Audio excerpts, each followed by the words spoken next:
The first time we were here. Oh, Paimon remembered. His consciousness had been here, but we followed the clues she left behind to help her.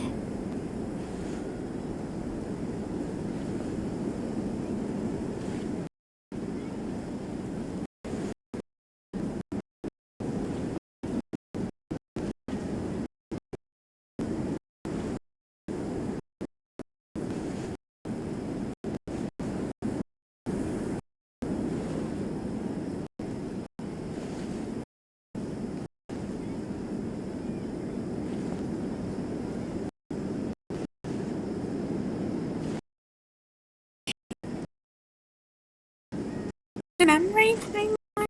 I guess we may have gone this place at some point before. So much already passed since then, and it seems Subaru's changed for the better now Nikita's in charge, right? Paimon just hopes this peace will last a long time, and then Nikita won't have any more new problems to deal with. Yes, but as long as we're around, it's hard to say what will happen. Yeah, guess you're right. We somehow always find ourselves right in the thick of it. Oh, next. Come to think of it, maybe it's all because of you. Maybe you're just a magnet for trouble. Seriously, fine. Wow. I was just thinking I might be the problem. Before Paimon ran into you, Paimon never ran into any trouble. At most, when she was super tired, Paimon got caught in some strange whirlpool and sucked out into sea. And even then, you fished Paimon out. Anyway, for Nahita's sake, maybe we should think about heading to our next destination. Next stop, Fontaine. Alright, let's continue our journey. Ah, look who it is. Running into you in a place like this. See, you two still love wandering around. Yeah, but... Oh, it's Dia! We're just wandering around. We're usually taking care of serious business, even though it may have nothing to do with our journey. But never mind that. What brings you here? I just finished a commission in the desert for a usual client of mine. Nothing too interesting. Just escorting a shipment of goods. I'm on my way to report back. That's when I saw you two all the way over there, chatting away. What were you two talking about, anyway? We're planning to leave tomorrow and head to Fontaine.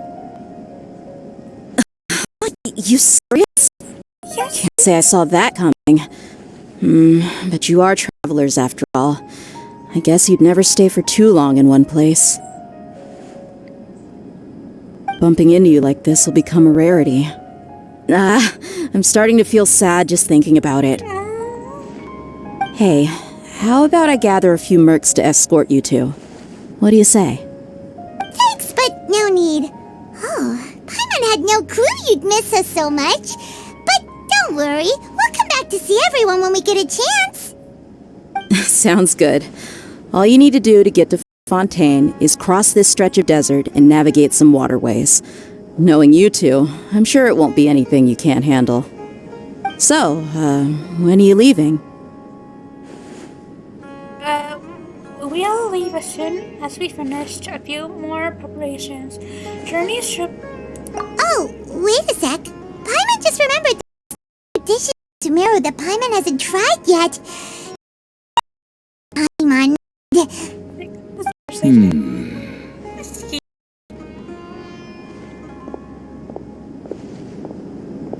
I see. Guess you won't be needing a going-away party or anything. It's sad enough to see you go like this. Though, Now that I think about it, Sumeru wouldn't be what it is today without you. Seems true heroes always prefer leaving quietly. By the way, should we go say bye to Nahida? Her key is no from our dreams anyway. Oh, good point. Then there's no need to bother her in the real world. Then, I guess this is goodbye for now, Traveler in Paimon. Whether as a client or a friend, you're always welcome to come find me. Take care, Patia. Goodbye, Dia. Bye-bye, Sumeru.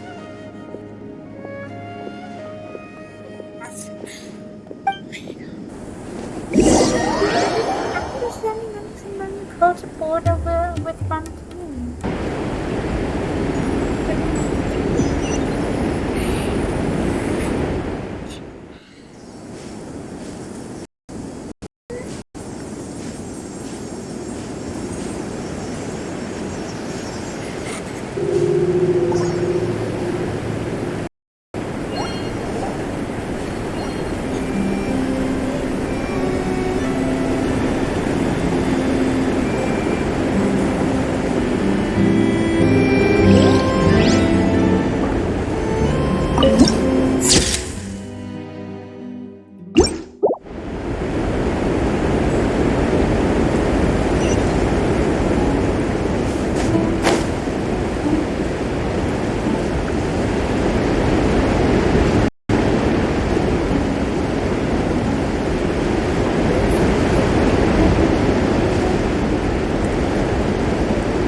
What are you doing?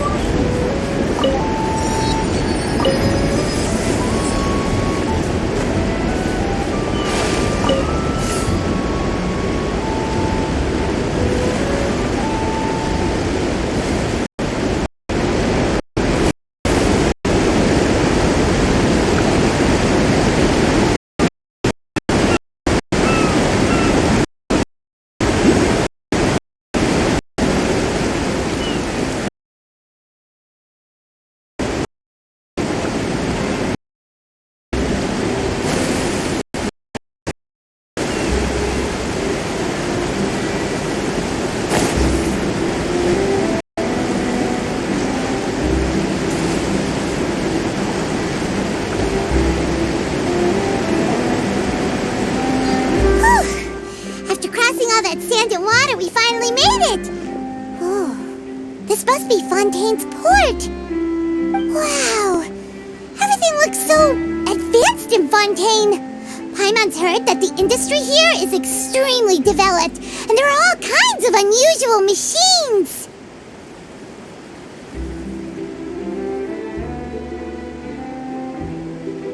Just seeing the sights as a tourist is nice, but maybe it would be better if we found something to do. What do you think? Good idea! Nahida gave us loads of useful information. Seeking out the Seven is probably still our best source for information at this point.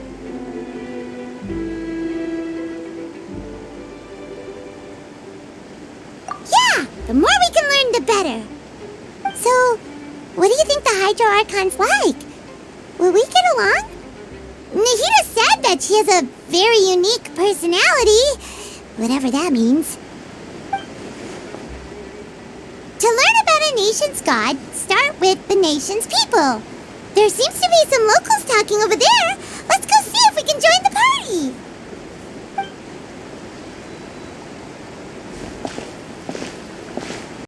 If you ask me, it's a tragedy how things ended for him. Clearly, he was a pretty decent person. Yeah, I didn't expect that for him. I thought he would at least fight on a little longer for his family. I was expecting a sudden plot twist, but it's a pity that it never happened. Still, his story is quite the tearjerker.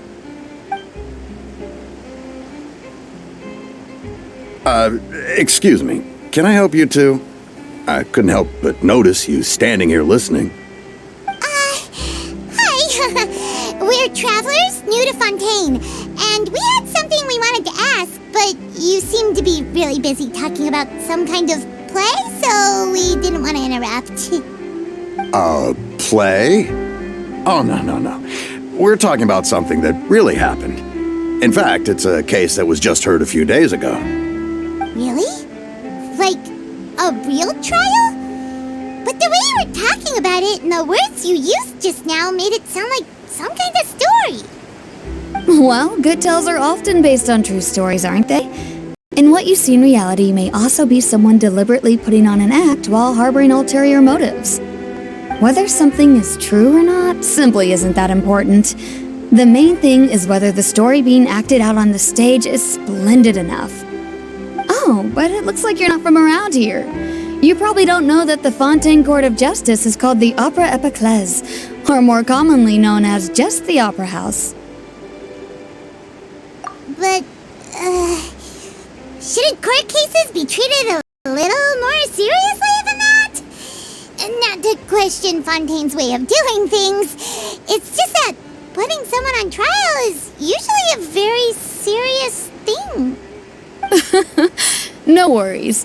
Other visitors to Fontaine have wondered the same thing. You could say that we just don't want to waste the moving stories behind those cases. And as for your worries about whether the cases are treated with due reverence, we have the absolutely just and honorable Chief Justice Neuvillette, as well as the Oratrice Mécanique d'Analyse Cardinal, a machine created by the Archon. Between the machine and the Chief Justice, false charges and injustice are a thing of the past now. Oratrice? Is it some kind of machine, too? Oh, Paimon's curious. We should check it out if we get the chance. Wait, Paimon almost forgot to ask you our question. Do you know what we should do if we want to meet the Hydro Archon? Oh, that's easy. Just go to the Opera House. Lady Farina practically lives there. You could definitely say it's her biggest passion. I think what they mean is that they wish to speak with the Archon personally. In that case, I'm afraid it's going to be a tad more difficult. You'll have to make an appointment well in advance, and it'll depend on whether or not she has any time slots available. Huh. Is the Hydro Archon super busy taking care of official stuff? Wait, didn't you say that she's always at the Opera House? No. Lady Farina seldom takes an interest with the nation's affairs. The reason it's difficult to make an appointment is simply because she's incredibly popular. That's right. After all, she is the Archon. Though she may tend to get a little dramatic from time to time, people can't get enough of her. Huh. First time Paimon's ever heard of an Archon being described that way before. Wait! Paimon gets it now! The Hydro Archon is kinda like a big celebrity here, right? Yeah, I suppose you could say that. Perhaps you could even say our mascot. Hang on. This is still Fontaine's Archon you're talking about. You should show some more respect. Yes, you're right. I guess I should at least try to be a little more respectful in front of visitors. Otherwise, I might get arrested and find myself face to face with Monsieur Neuvillette. Come on. Sure, there's a lot of laws here, but nobody's going to be arrested for saying something disrespectful about the Hydro Archon.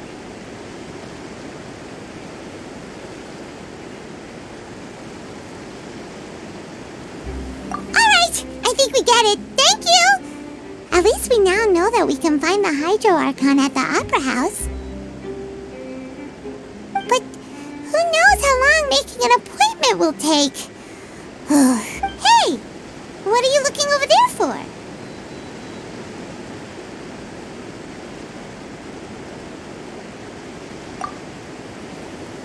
Huh. Maybe something's the matter. She isn't going to jump into the water, is she? Maybe we better go check on her.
fine. Thanks. Oh, okay then. We just noticed that you seem to be worried about something. About many things, actually. But there's nothing I can do but just keep my troubles to myself. I was just reminiscing about a place my brother and I would play when we were kids. It was just atop that hill over there. See? You're pointing at the sea. Wait, are you saying that you and your brother lived in the water? No, people call the waters around Fontaine a sea. It's actually just an inland lake that's filled with fresh water. And though I can still see that hill clearly in my memories, now it's been completely submerged. He would skip and jump, tossing sand in the wind. The sun shone brightly, and the air was filled with the scent of the sea. But now, the water is gradually swallowing our memories. It won't be long before it swallows us. Sorry. Paimon doesn't really get what you mean. I don't believe we've had the pleasure of meeting. Are you Lynette's new friends? Oh, and you are? Thanks for looking after my sister. She often comes here to reminisce about our childhood, that's all. There's no need for any concern. Allow me to introduce myself. I'm Linny, and this is my sister Lynette. If I had to guess, I'd say you must be travelers from abroad. Nice to meet you. Paimon is Paimon, and this is the Traveler. We just arrived in Fontaine. We were just talking with your sister. Even though we didn't really get what she was saying. I see. It's unusual for Lynette to be so willing to talk with anyone. In fact, she seldom speaks at all. I'm usually the only one she ever talks to. Oh, really? Then you two are just like us. Paimon's always the one talking for some reason.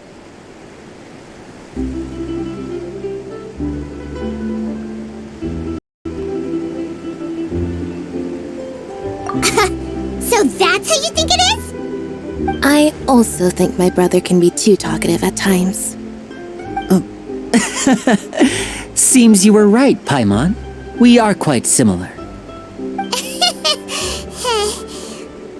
So, what did Lynette mean just now when she said that the water is engulfing your memories, and that it won't be long before it engulfs you too? Oh, that. It's from a prophecy that's been circulating in Fontaine for some time now. Well, I suppose prophecy isn't exactly the right word, because that implies a certain amount of uncertainty. There's no doubt about what's happening in Fontaine now. Where to begin?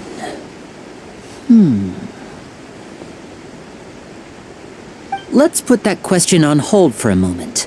We still haven't formally greeted each other yet, have we? Did all the introductions earlier not count? Hello, traveler.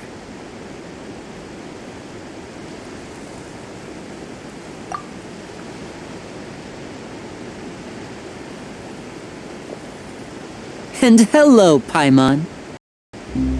Hey! Why didn't Paimon get a handshake? You're not poking fun at Paimon, are you? Please, don't take offense. Just consider it a sort of etiquette we have here in Fontaine when making new friends. You should remember it. It might prove useful. Oh, all right then. Well, Paimon's just happy to have a local friend now. By the way, we were just getting ready to go to the Opera House to meet the Hydro Archon. Would you be able to show us the way? So you're going to see Lady Farina? No problem at all. In fact, I was planning to go to the Opera House later myself. I'll gladly take you once I finish things here. Please follow me.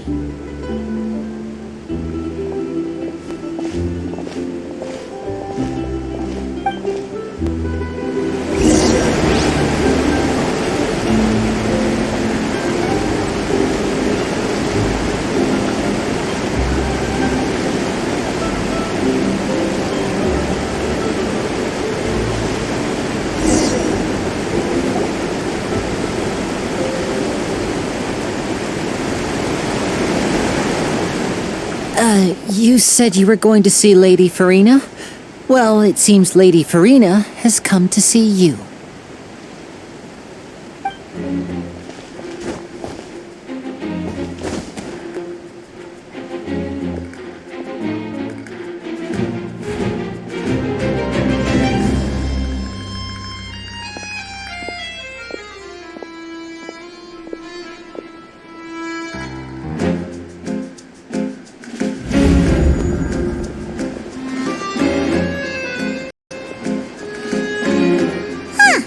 So, she's the Hydro Archon? But how did she know we were looking for her? My dear people, rich and poor, those with cup in hand and those with nothing at all, raise your glasses in celebration! If you don't have one, then just raise your hand in lieu.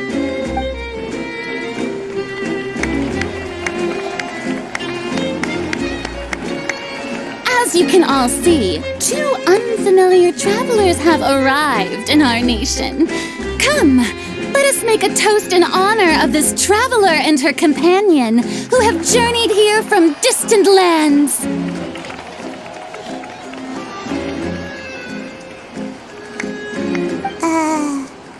Is she talking about us?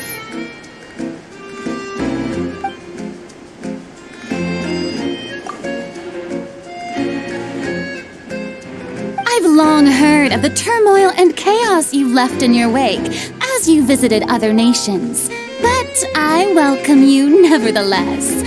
No, I have come to receive you personally. Fear is for insignificant cowards. I am a god, and I will never entertain the notion of such meaningless wariness. You can be rest assured, I see clearly your sincerity. Of course, seeking an audience with me is the most sensible thing to do. It will allow you to truly behold my power and witness my authority. Intelligent people always gather under the correct banner. I, Fosalor, hereby welcome you to the nation of Hydro and acknowledge the value and significance of your trip. Now, you may rejoice in this.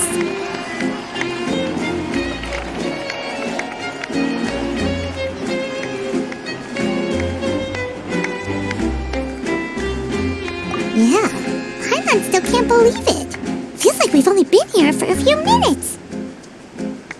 But the Hydro Archon's entrance was, how should Paimon describe it? A little over the top? Miss Hydro Archon? How did you know we were coming? I see. As Outlanders, you inevitably lack even some of the most basic understanding. Don't forget that even the gods can be divided into the mediocre and the excellent. I suppose it's only natural for you to be awestruck by my abilities. You had best stop and consider.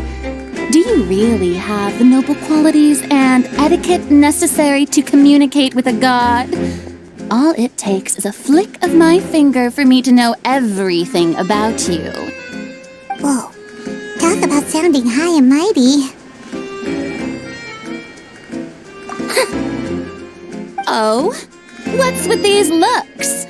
Perhaps the welcoming ceremony still isn't enough? What else should I say then? Is she waiting for us to start talking? Wow, I didn't expect to see Lady Farina here. What a surprise! Wait, does this mean they're the legendary blonde traveler? How did I not notice before? Hey, what's all the commotion? Oh, is that Lady Farina? Is there some kind of drama going on? Of course. That's the blonde traveler, the one all those stories are about. Lady Farina came here to personally see her. Oh, I bet this is going to be the duel of the century. Ooh, I've got to see this. I knew Lady Farina would never disappoint.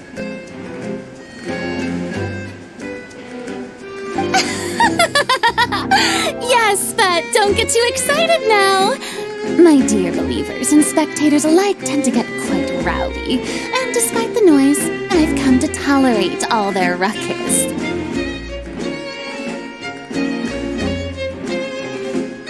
You may consider this my reward to all of you. I have determined that there will be an epic duel between myself and this traveler from another land, just as you were hoping to see. Now she wants to fight? Aren't we getting a little ahead of ourselves?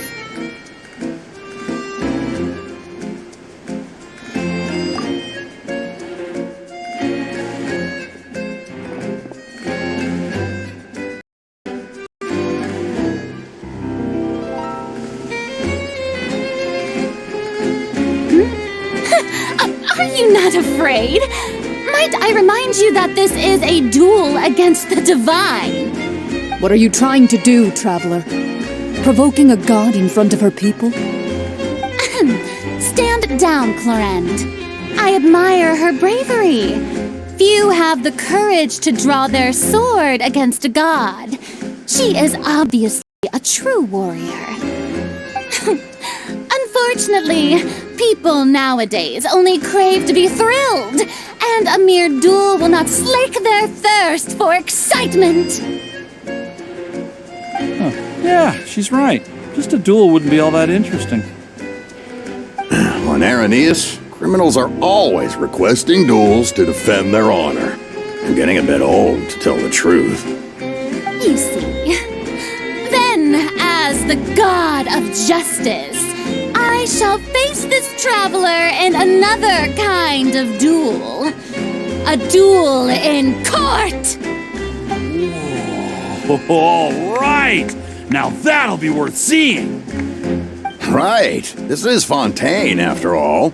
With such a grand opera house, it would be a pity not to use it. Why do you care so much about the crowd's reactions? Seems you've spent a little too much time in the opera house. Besides, how exactly do you plan to have a duel in court? You mean you're going to put us on trial?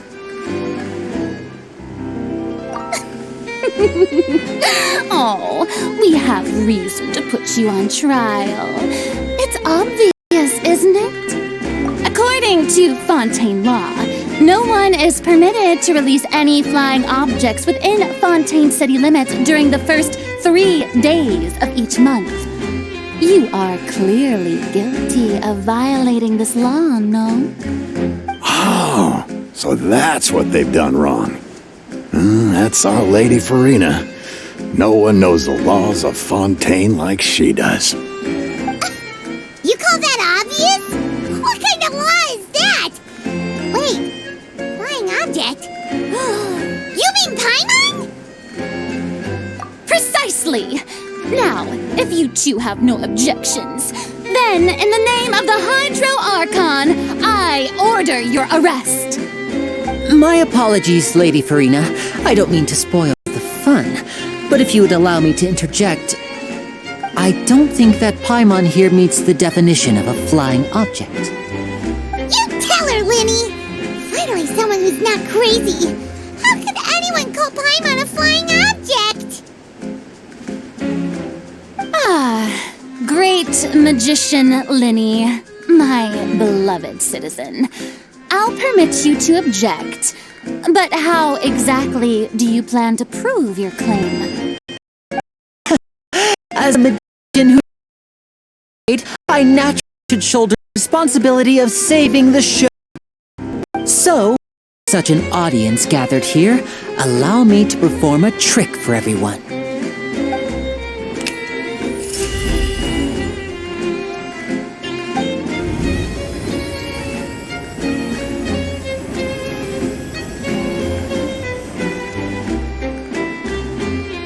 Ta-da!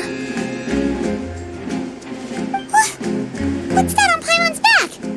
Hey, when did you do that?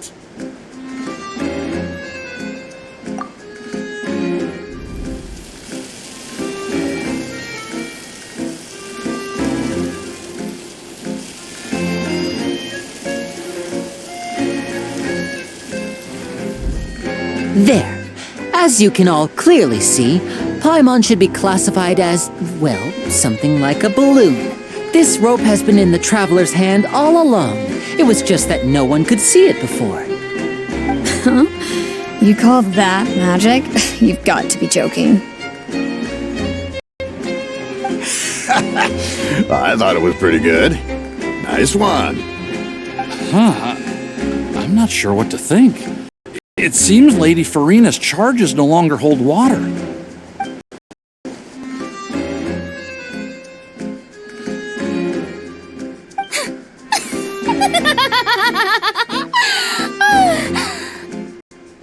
Amusing. Very amusing, Linny. Just the sort of unexpected twist that I enjoy.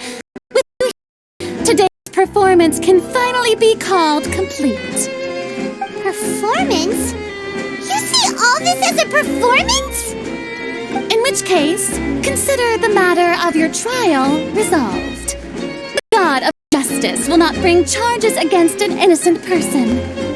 But when there are valid grounds, I will not only judge travelers from abroad, but even the gods of other lands.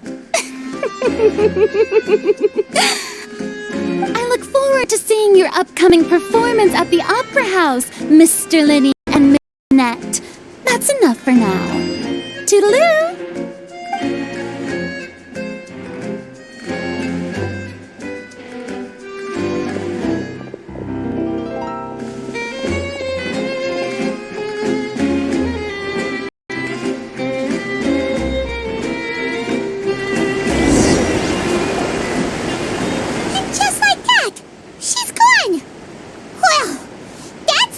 Unpredictable Archon Paimon's ever seen. You never even had a chance to ask her anything. But that's a problem for future Paimon. That whole scene just now was really...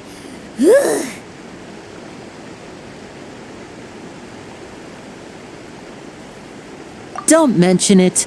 I just happened to remember that there was such a law, so I did a little preparation, just in case. I didn't think it would actually come in handy. So, now do you see what kind of god Lady Farina is? She can be a bit confusing at times, but she is still amenable to reason.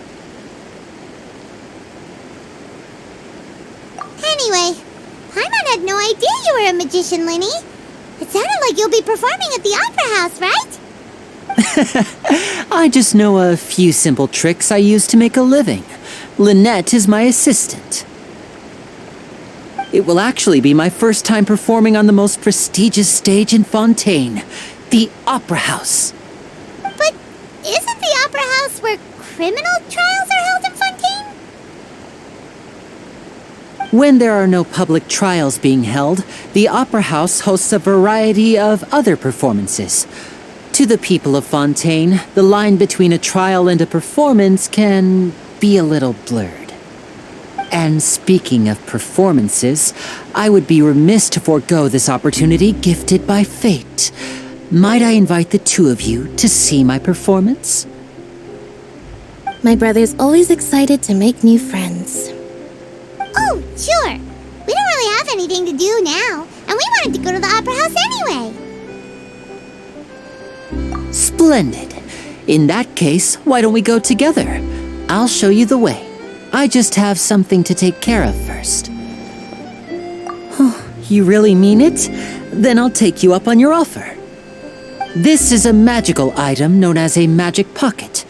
Perhaps you can help me distribute them to the people here. Huh? What are they going to use it for? About that... You asked me before about the prophecy, right? Let me start by telling you a little more about what it entails. I'm not sure exactly when it began, but a prophecy has been circulating around Fontaine. It says that every person in Fontaine is born with sin. No matter how the nation of justice holds trial after trial, this sin cannot be absolved. Until one day, the water levels in Fontaine will rise, and the sinful people will slowly be drowned. In the end, the people will all be dissolved into the waters, and only the Hydro Archon will remain, weeping on her throne. Only then will the sins of the people of Fontaine be washed away. That sounds pretty gloomy. Why are people in Fontaine born with sin? What is that supposed to mean? There are lots of guesses. Some say that the ancestors of Fontaine stole the power of the seas and stirred its wrath. Others say that the people of Fontaine never heeded the first Hydro Archon's warnings and offended Celestia. But here in Fontaine, evidence is what matters. There hasn't been concrete evidence for any of these claims, so they can only be regarded as conjecture. If even the people in Fontaine don't know what sin they committed, wouldn't it be better just to ignore the prophecy completely? Why bother feeling guilty all the time? That's exactly what the people did at first. But in the last few years, the water levels in Fontaine have actually started rising.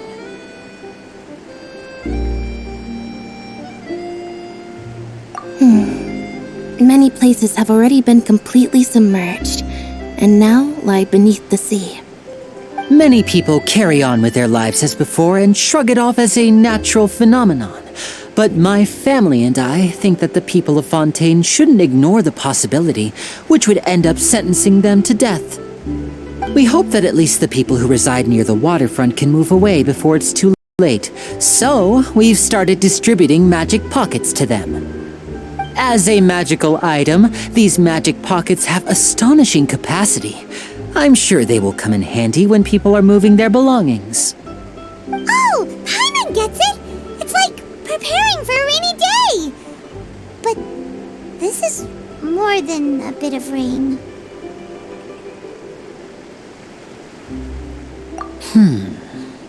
Perhaps only absolute power could ever contend with such a catastrophe. But who knows? We're just tiny specks in the grand scheme of things. Now, if you'd like to help, then please give these magic pockets to anyone nearby. Be sure to convince them to take it, regardless of what they say.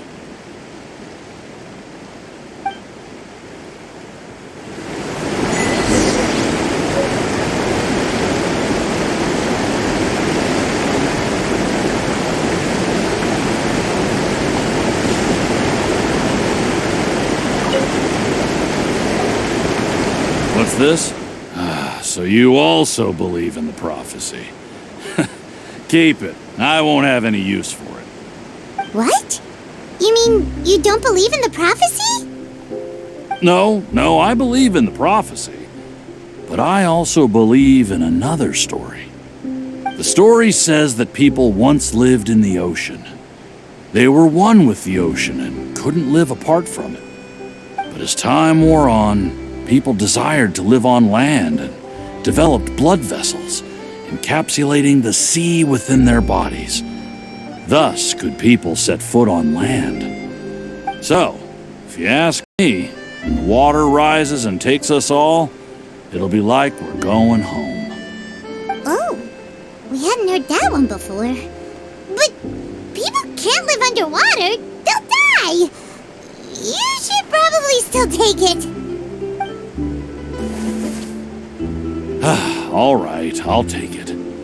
I guess I just feel that being dissolved into the water doesn't necessarily mean death.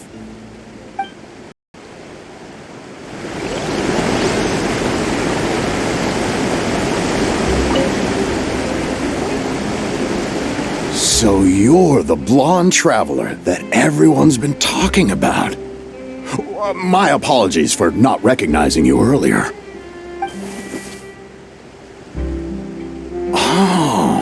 A magic pocket? Seems you really thought of everything. I guess it's better to prepare for the worst and hope for the best. Thanks. Please, also thank the magician on my behalf when you get the chance.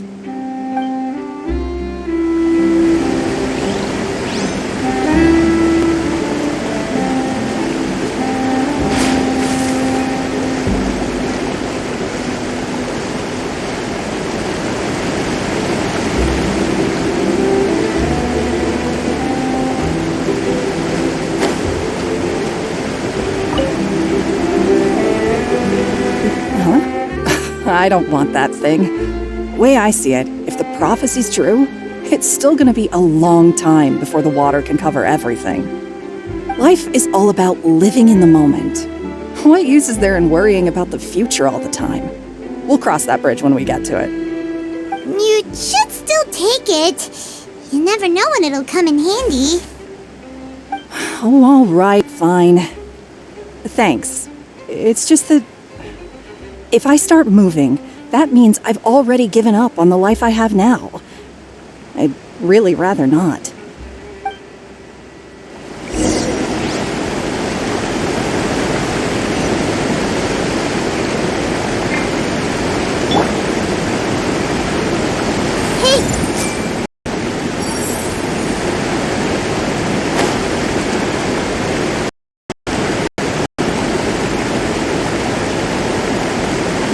Oh, you already handed out all of the magic pockets? That was fast.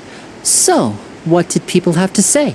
I bet you heard some, interesting opinions. Yes, but that will change once disaster strikes. I know they'll change their minds, so it's only right to help them prepare. Is there anything else you need to do before we leave? Yes, one last thing. I have the magic pockets made by a workshop in the court of Fontaine. Since we're out and about, I was thinking about bringing him some more materials. So, you want to collect materials? Just tell us what the materials look like and we'll help. Many hands make light work. Oh, that would be much appreciated. We'll need some romaritime flowers. I remember seeing them near the waterfront on the east side of the harbor.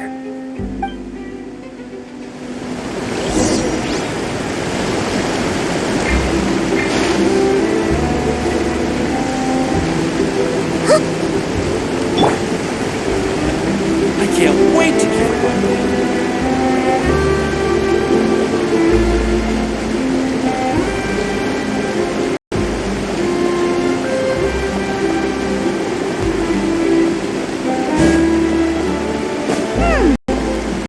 We have to use hydro to collect romaritime flowers.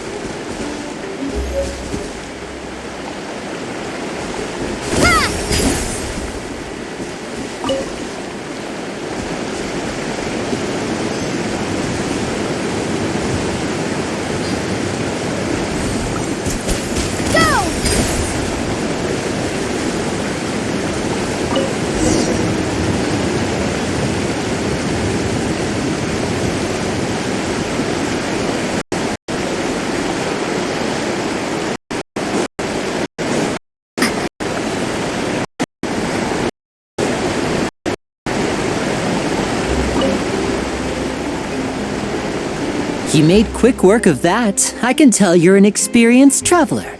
I've also finished collecting a few here. Maybe next time you'll feel like helping too, Lynette. No way. I'm in power-saving mode today.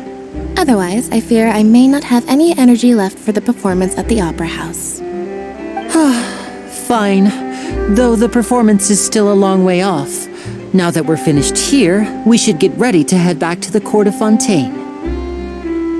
So, we're going to the court of Fontaine before we head to the Opera House? Good. Paimon wants a tour of Fontaine's largest city and try...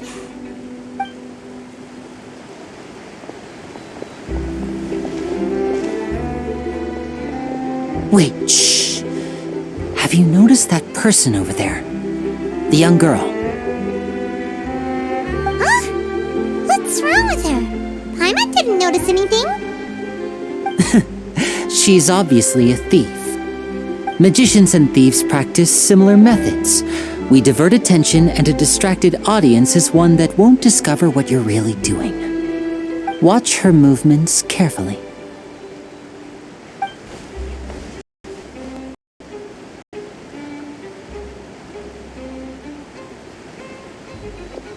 Oh, he's right! Shh, keep your voice down. We need to think of a way to catch her, but it seems she's very alert. perhaps we should split up. You two can ride the lift over there and wait up top. I bet that'll be her escape route if she tries to run. All right, let's go.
Bombs away!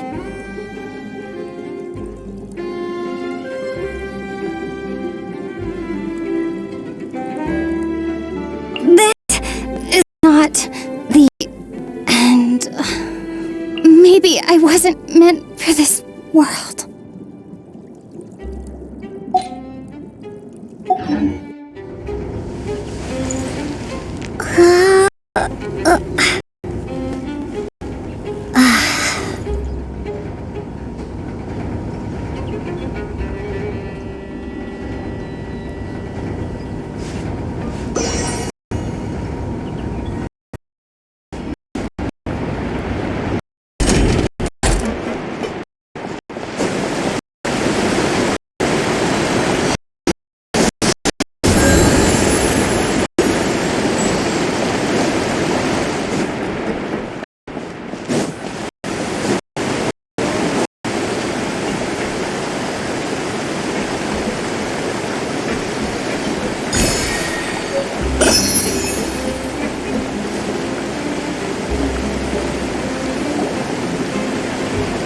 This is the spot where Linny wanted us to wait.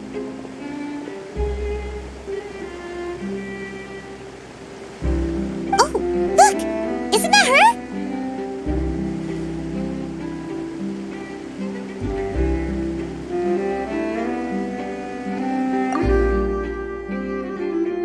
Oh no! Did she notice us? She started running the other direction! What should we do? Should we chase her?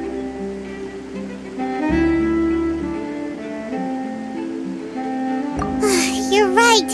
She might also be trying to lure us away.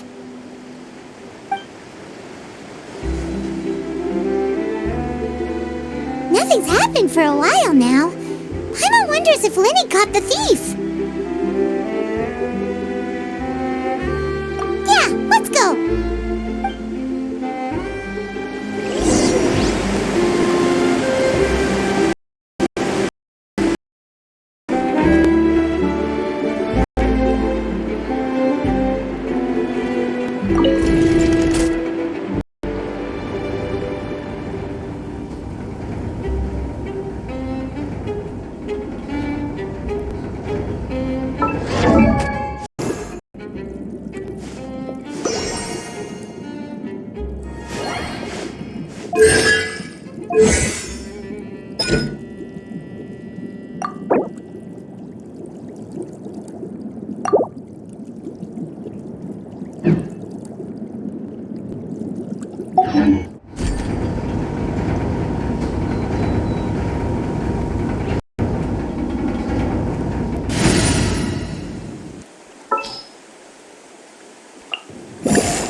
Are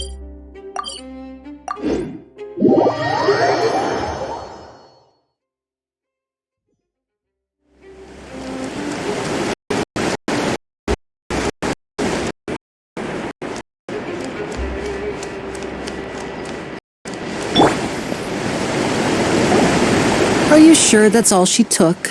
You should check to make sure you're not missing anything else. No, that was all. Oh, I can't thank you enough. I didn't notice a thing earlier. Anyway, I should be going now. Thanks again.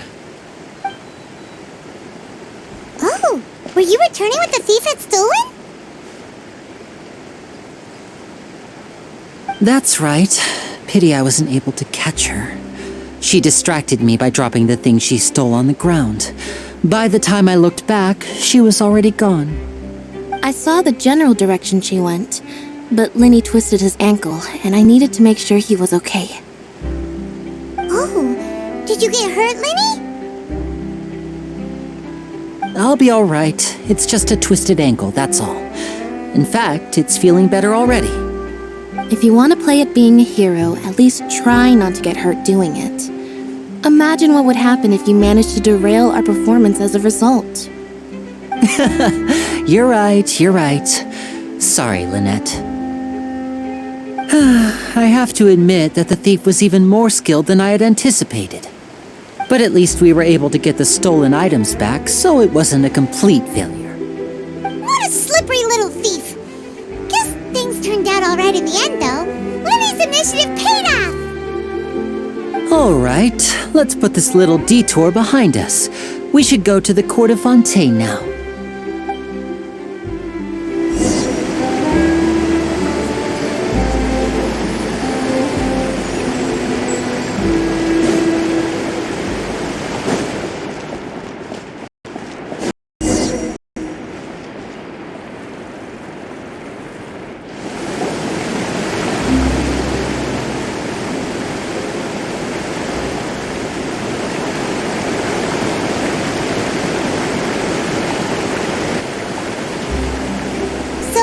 We ride this thing to go into the city?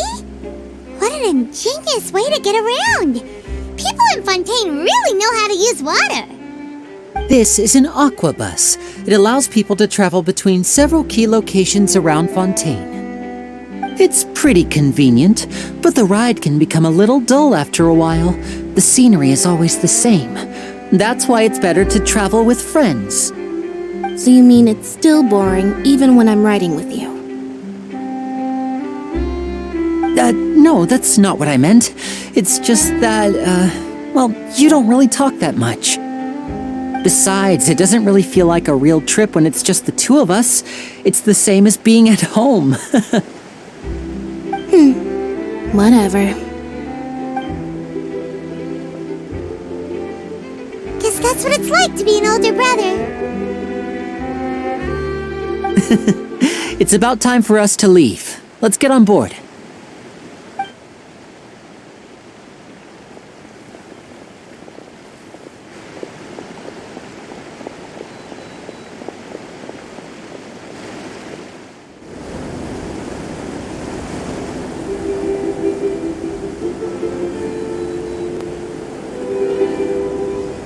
Huh? What? Traveler! Paimon! Charlotte! Oh, I never guessed I'd bump into you while riding the aquabus. In the story of my life, this is big news. What are you doing in Fontaine? I didn't hear anything about you paying us a visit. Yeah, it's quite the coincidence. But as travelers, we're always on the move. It's not surprising that nobody knew we were coming. Though we still have no idea how the Hydro Archon knew about us. Oh! Let Paimon introduce you to our new friends! Oh, no need for introduction, Paimon. I would recognize the great magician Lenny and his assistant anywhere. I wouldn't be much of a reporter if I didn't know who they were. It's a pleasure to meet you. I'm Charlotte, a reporter for the Steambird. Nice to meet you. From the Steambird, huh? We've often relied on your paper to promote our performances. It's an honor to meet you. Knows each other, Fontaine suddenly doesn't feel like such an unfamiliar place. So, what have you been up to lately, Charlotte? Any big news? Not too much. When there isn't any breaking news, I mainly cover the trials at the Opera House. You could still manage to keep readers' attention as long as you tell things from a clever enough angle, even if it's the same old topics. For example, reporting on how a scammer once deceived vulnerable girls into relationships, or how a financial criminal was once so poor that they ate a single piece of bread for 5 days.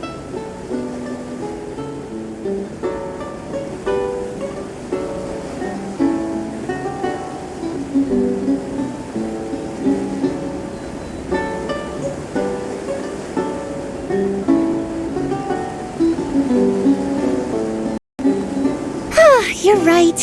Seems you know me pretty well.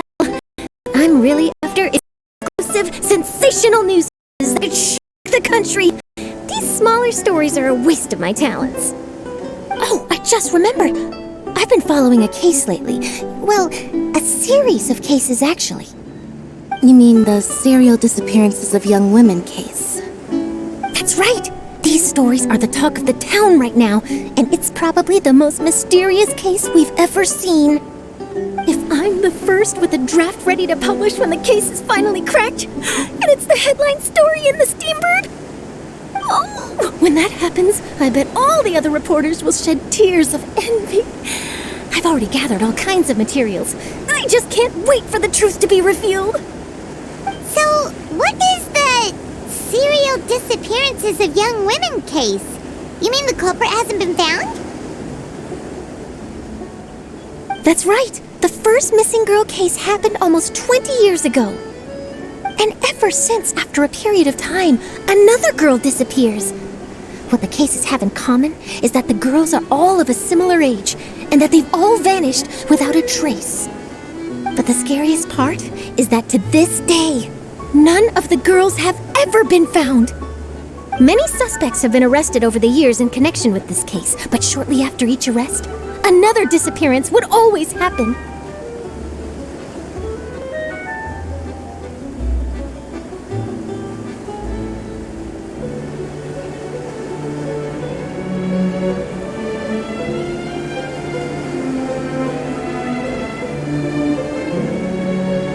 Yes, it's possible. But either way, I believe that every case has some precise truth behind it, waiting to be exposed. Yes, I agree. And at the very least, the family of those missing girls deserves some sort of explanation. I just imagined for a second what I would do if Lynette were to suddenly disappear. I'd pay any price to get her back, and then find a way to track down the culprit. Please don't imagine that, Lenny.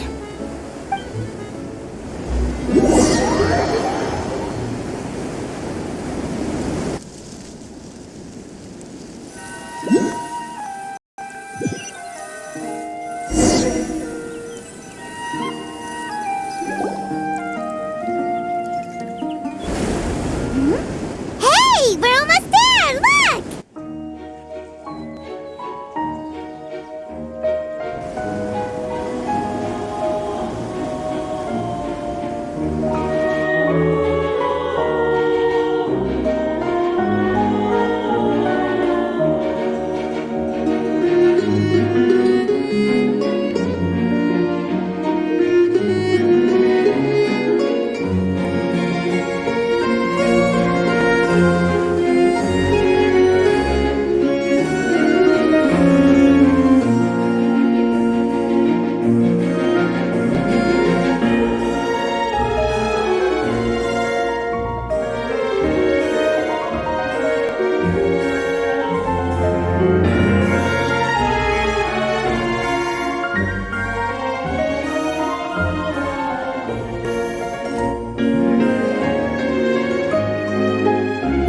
I really enjoyed chatting with you.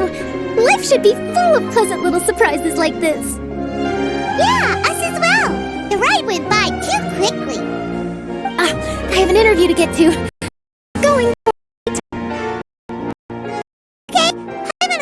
Chat again soon, Charlotte. See ya! Bye now. Oh, be sure to stop by and see me at the Steambird when you have time. What a tough job. Always running around and interviewing everyone. Well, where should we go now? If you don't mind, how about we stop by my home first? Besides, I still have all the materials we collected. Sure, we wouldn't mind at all. This city is so huge, Paimon wouldn't know where to start anyway.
This is our current abode.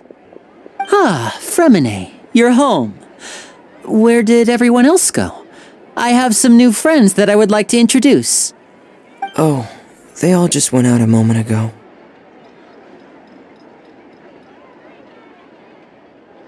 I see. Everyone is getting busier now that Father will be returning soon. I suppose that can't be helped. Allow me to introduce my brother, Fremine. He is a phenomenal diver.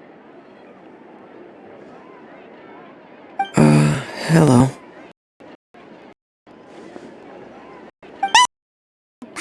Paimon, and this is the traveler. Oh, you sound very proud to have a diver as a brother, Linny.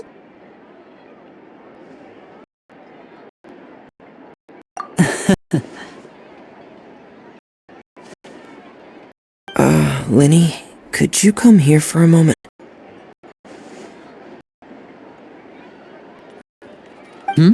What is it, Fremine? Do you have something to tell me?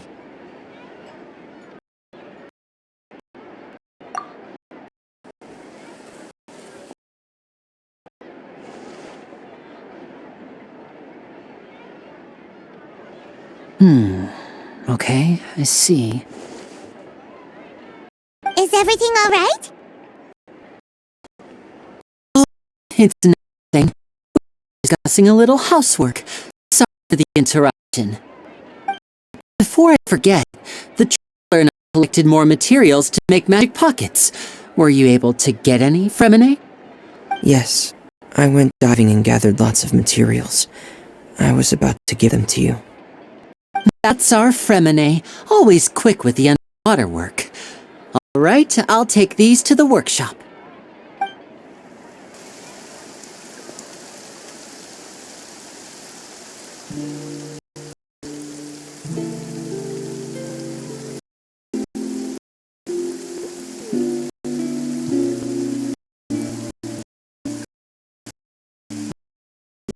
Looks like rain. You're right. Clearance just a moment ago? Fontaine's weather should be weird. I'm afraid that's just how it is here. It often rains on days where there are trials being held in the upper house, but don't worry, it'll clear soon enough. What's wrong? Tend to believe. It's said that the dragon once resided in Fontaine, where the dragon went. Every time it weeps, but I can pour out rain.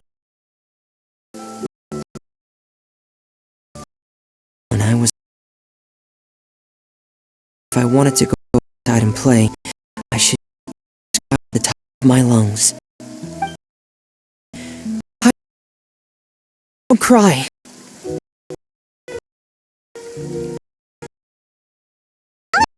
And then having the make rain would be something. Hydrogen!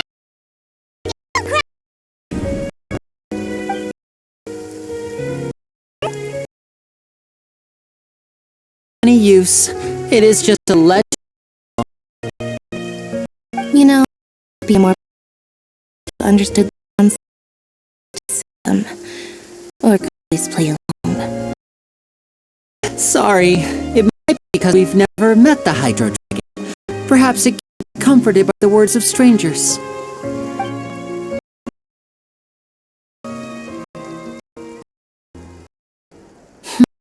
It really affected. Oh, it's already.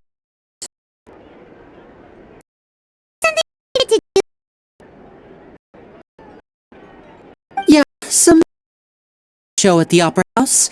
I know to catch the last aqua boat of the day. On the day of the performance, just ride the aqua boat to Island Paradise. I'll have Lynette meet you at the fountain in front of the Opera House. Oh, you leaving now? What is it, Remine? I'm in a hurry. Oh, I get it. You feel nervous delivering the materials for the magic pockets, is it? Perhaps we could trouble there to help us take these materials to the Beaumont workshop and deliver them to the owner there? I'm afraid that Fremine can be introverted, and the boss there tends to be pretty talkative. Fremine has always been a little afraid of her.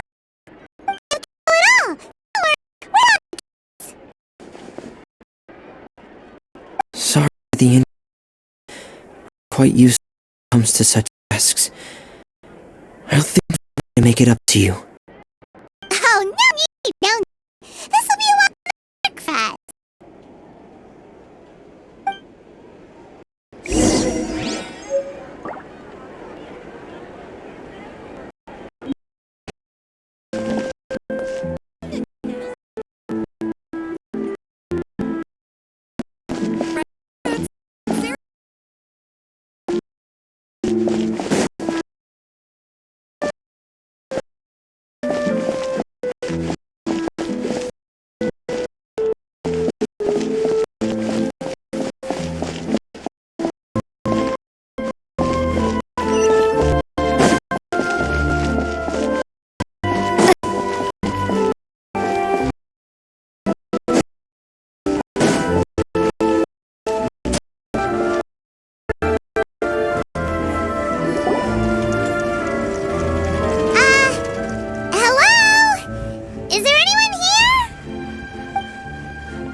Oh, hello there.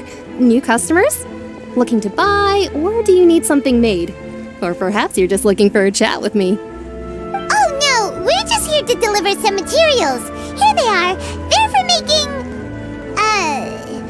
what were they called again? Ah, these must be for Magic Pockets. I could tell right away. I've already made several orders worth now. No need. They've already prepaid several batches worth. When they told me what they'd be using them for, I even offered them a discount.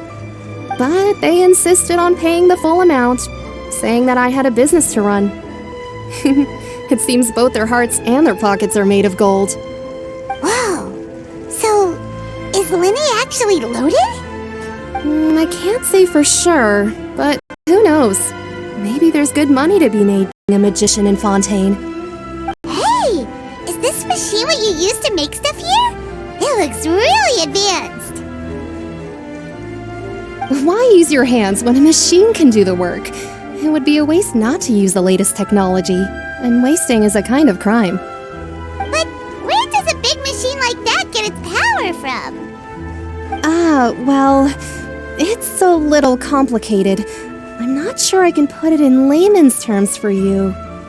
But basically, everything we usually use here in the city by indemnitium, it's a type of energy that's produced from trials. Huh? How can trial... Gee. I'm not completely sure of all the details myself. Basically, when a trial is in session, the Oratrice Mécanique d'Analyse Cardinale harvests people's belief in justice and converts it into energy to be used all around Fontaine. So that's what its other function is? Paimon heard that the Oratrice was created by the Archon to make judgments. But Paimon still doesn't get it. How could something unreliable like people's beliefs be turned into a stable power source for these machines?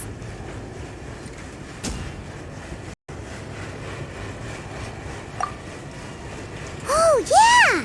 So that means the Hydro Archon relies on to take the energy created by belief and turn it into power for all of Fontaine, right? Even though I've never heard anyone really put it that way before, it sounds like it makes sense. Besides indemnitium, we have another type of energy called pneumosia. It is produced by the Archon, but it is unstable by nature. Even now, it still cannot be widely used by civilians. I thought I'd find you hard at work, but here you are chatting the day away. Since you're already talking, I'm sure you wouldn't mind a few words with me. You again? Didn't I already promise you that I'd have the Mora Iota Confrérie of Cabriere by next month? Why are you hounding me now? Yeah, but how do we know that you won't go running off by the end of this month? I want 50% today. Wait, no, 70%. Seems business isn't so great for the workshop. We've already finished our job and delivered the materials. Maybe now's a good time to leave?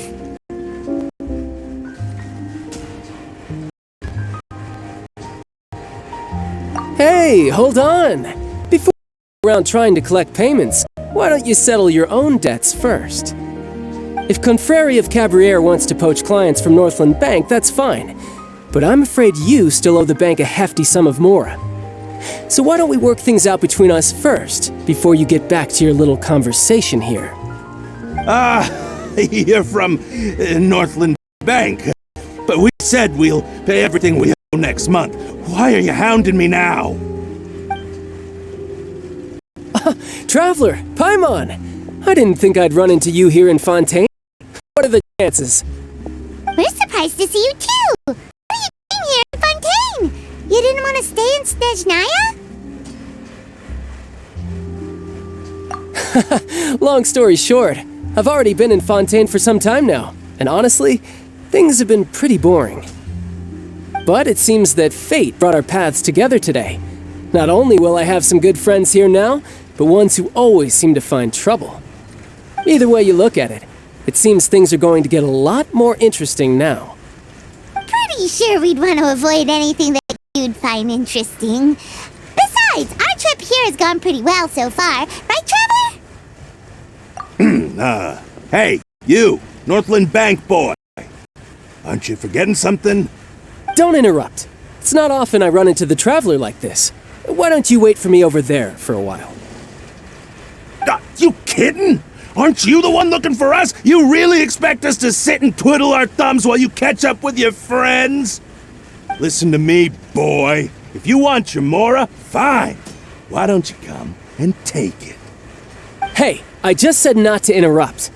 Oh, by the way, Traveler, the last time I took Tonya and Tusser ice fishing, Tusser said, "Hey! That's way over the line! All right, boys, let's see who has to pay up now!" Can you at least let me finish one sentence? Fine. Though the bank told me not to get rough with clients. You're the ones who started it. This is an act of self-defense. You two will have to be my witnesses, okay? I'm sure this won't take long.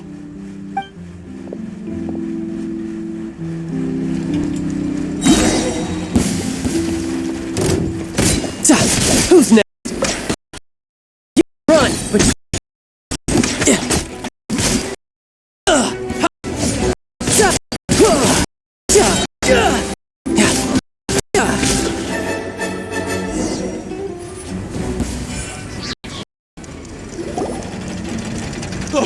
What's your deal, Brad? How are are you so strong if you're just a staffer from Snezhnaya's Northland Bank? Wait, don't tell me you're... Oh, you... It's a little late, don't you think? Just make sure you understand that you don't mess with Northland Bank. Got it?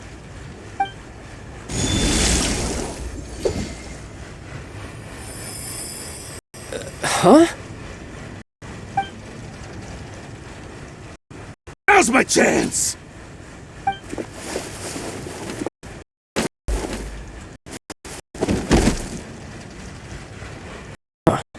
That was...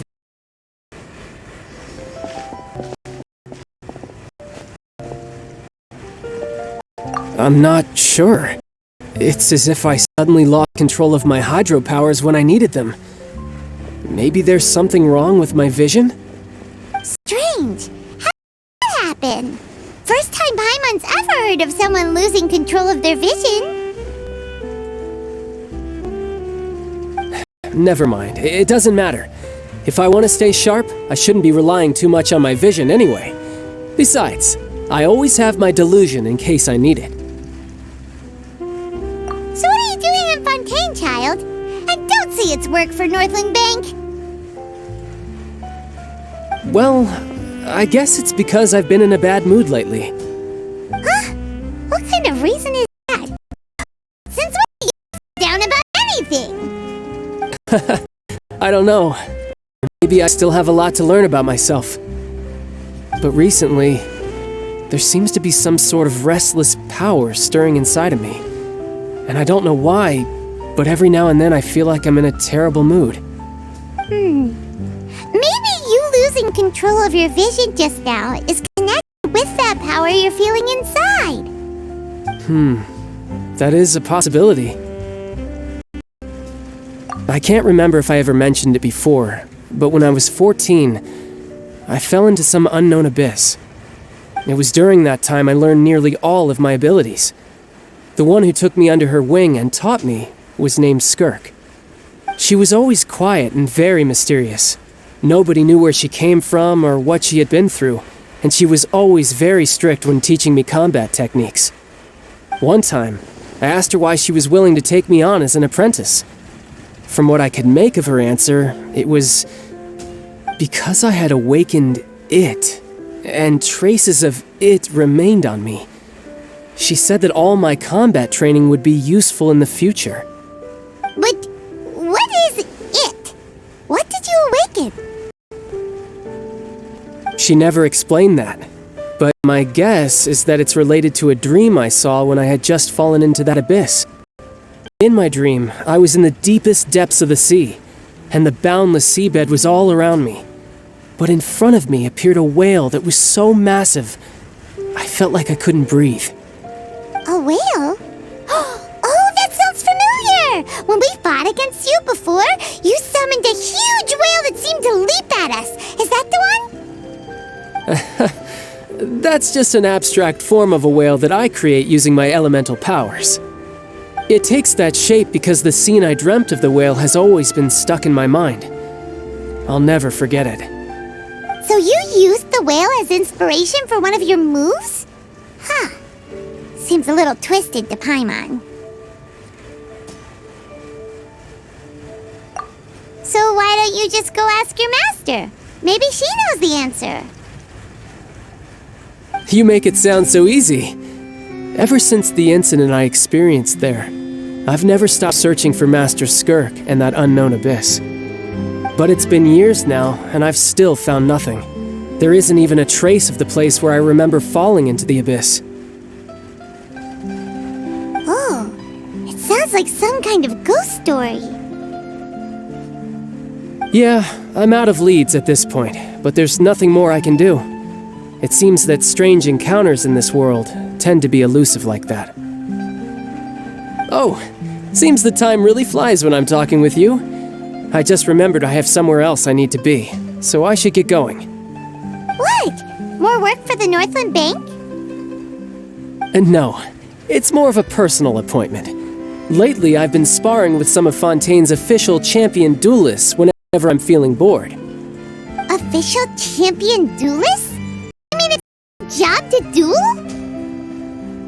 Yep, in Fontaine, before a criminal goes to court, given one chance to defend their honor by requesting a duel with an official champion duelist. The champion duelists are all-powerful fighters selected from among the nation's best, and the duel itself is a no-holds-barred fight with no specified stopping point.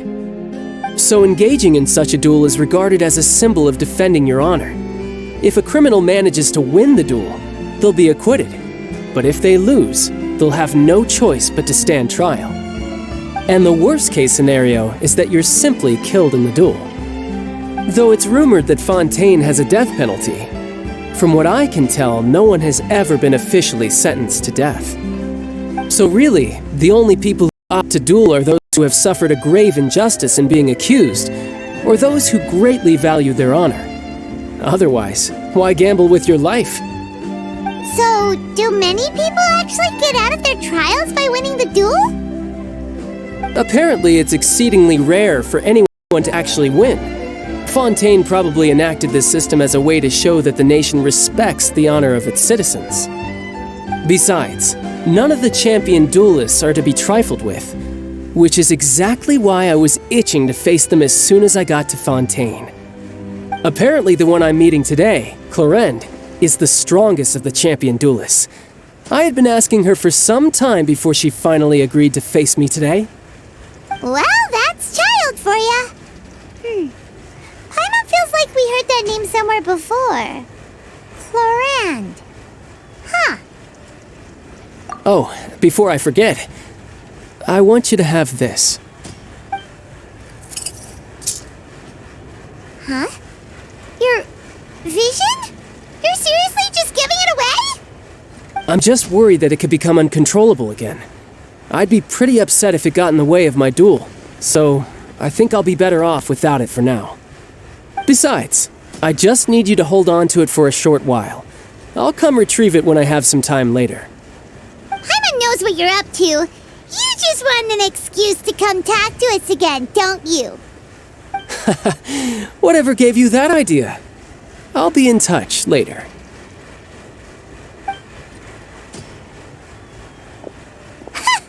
That sneaky guy. He said he's been feeling down lately, but he seemed the same as ever to Paimon. Well, seems we don't have much to do for now. We might as well walk around and see the city before Lenny's performance.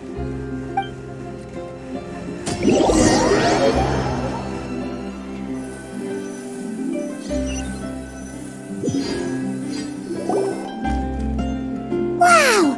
Who could have seen that coming? The reporter who was barely around for most of the story was the murderer all along! Sorry. Paimon was just surprised, that's all. Paimon never saw that twist coming. The murder mystery novels here are amazing! The whodunits here in Fontaine are a lot different than the light novels you see from Yai Publishing House. Both have their merits, but Paimon thinks this style of novels are more, well, novel. It's so exciting to reach the moment when the mystery is uncovered, especially in the one Paimon was just reading. You should buy a copy and read it too. Oh, sorry about that. Paimon will be more careful next time. Hey, shouldn't we be heading to the Opera House to see Lenny's performance soon? It's almost time for the show to start, so we should get going. Lenny said that the Opera House is on Aeneas, so let's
There'll be an extra.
Check the Aquabus map and schedule for details.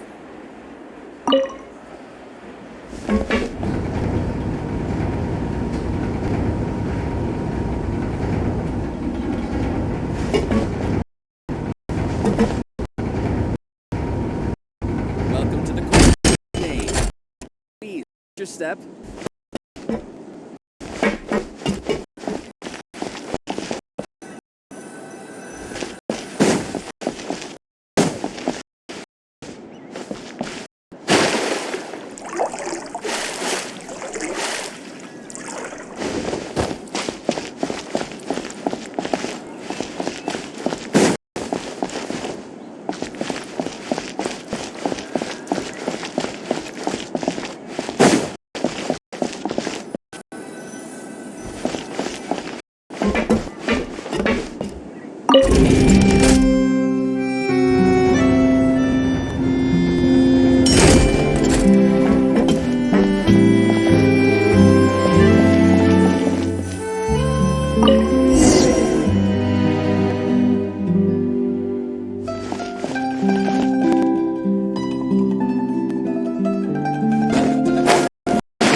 Welcome to Navia Line. I am Elfan. The boat will be departing imminently. Please do not stick your head, hands, or other body parts outside the boat. The Aquabus operator is not responsible for any accidents or injuries resulting from doing so. Also, please remember to buy the Steambird, though I don't read it myself.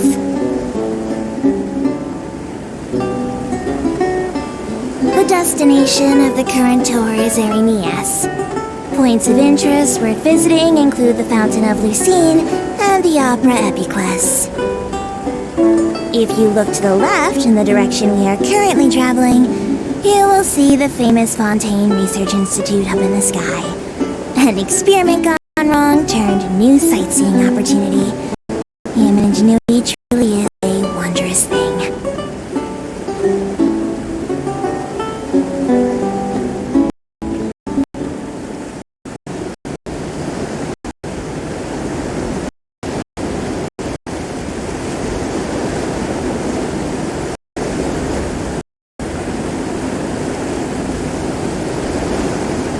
We are now approaching our final destination. Please be sure to bring all your personal belongings with you as you disembark.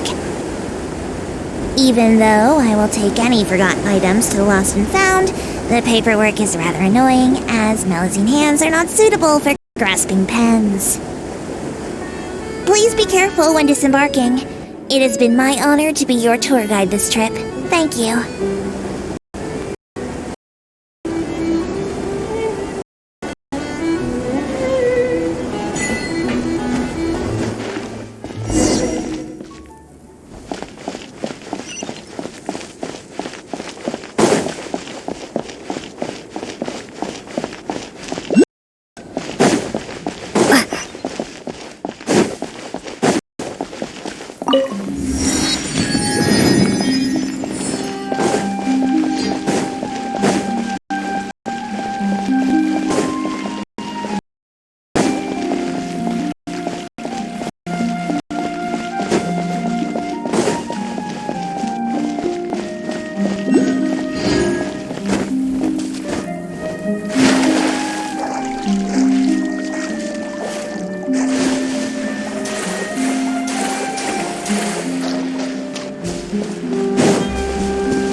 The Opera Epiclese. What a place to hold a performance! No wonder Linny and Lynette were looking forward to it. Huh. Looks like there's a lot of people standing around the fountain up ahead. Oh, Archon, please bless us with a bright and healthy child. We pray. I don't know why you always feel the need to ask so much. I'll be happy as long as our child is healthy and lives a peaceful life. I guess if they're our kid, then there's no doubt they'll turn out smart.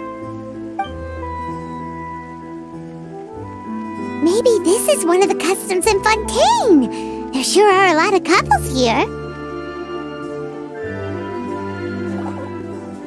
Vache.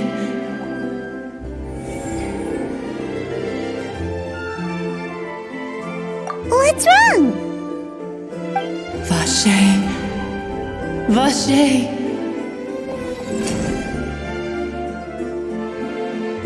No, Paimon didn't say anything. Are you hearing things? Welcome to the Fountain of Lucine. All the water flowing through Fontaine converges here. It's customary for newlyweds to come here and wish for children. Lynette! Use right here? When he asked me to wait here for you, remember? Right. What do you mean? There are a lot of people here right now. Hey, you're not trying to scare Paimon, are you? Besides, it's the middle of the day. It's not the time for eerie things. I see. I might be able to tell you something that could help explain the voice you heard. In fact, you might not be imagining things at all. I suspect that what you heard is a result of your hypersensitivity to the hydro element. Others in my family have had similar experiences. It's because of her sensitivity to the hydro element? But what would hearing a voice have to do with elemental power? When do you cry, Paimon? Wait, what? What does that have to do with anything? Just answer me. When do you cry?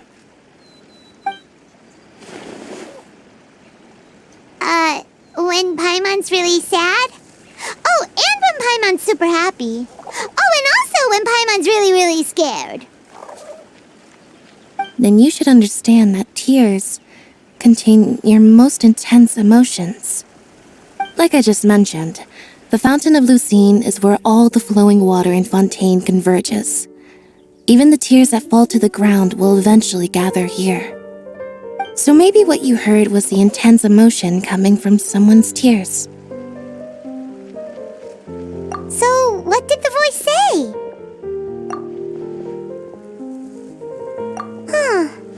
If you were hearing their emotions, then Paimon wonders what happened to them. Rather than worrying about them, we should worry about my brother first. Don't let that calm look of his fool you. He tends to get pretty nervous just before a performance. So chatting with Linny might help him relax a little before he goes on stage.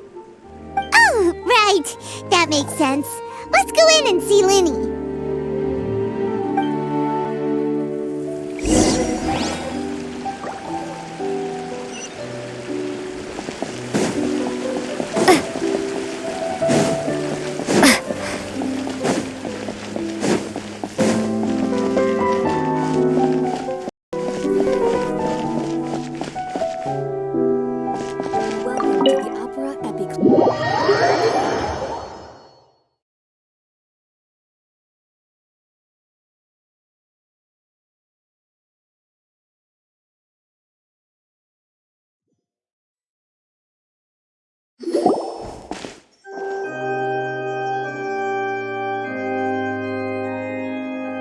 Traveler and Paimon, good to see you.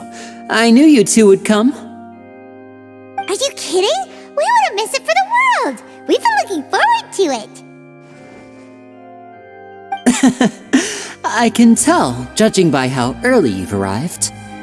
But you're actually right on time. The audience still hasn't started entering the venue yet, which means now is the perfect chance for us to take you to the best seats in the house.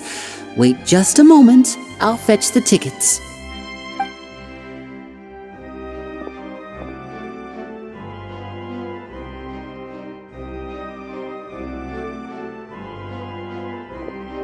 The Opera House has assigned seating, so you always have to make reservations. I've already reserved your seats, and here are your tickets. Ooh, front row seats! Thanks, Linny! Don't mention it. There's no need to keep thanking me. Hey, Linny! Could you come over here and take a look at this? Oh, I'll be right there. Seems there's an issue with the stage props over there. That's Cal, my assistant, calling me. I'll go lend him a hand. Yeah, we'll just go to our seats. You go ahead, Linny.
Hey, Traveler.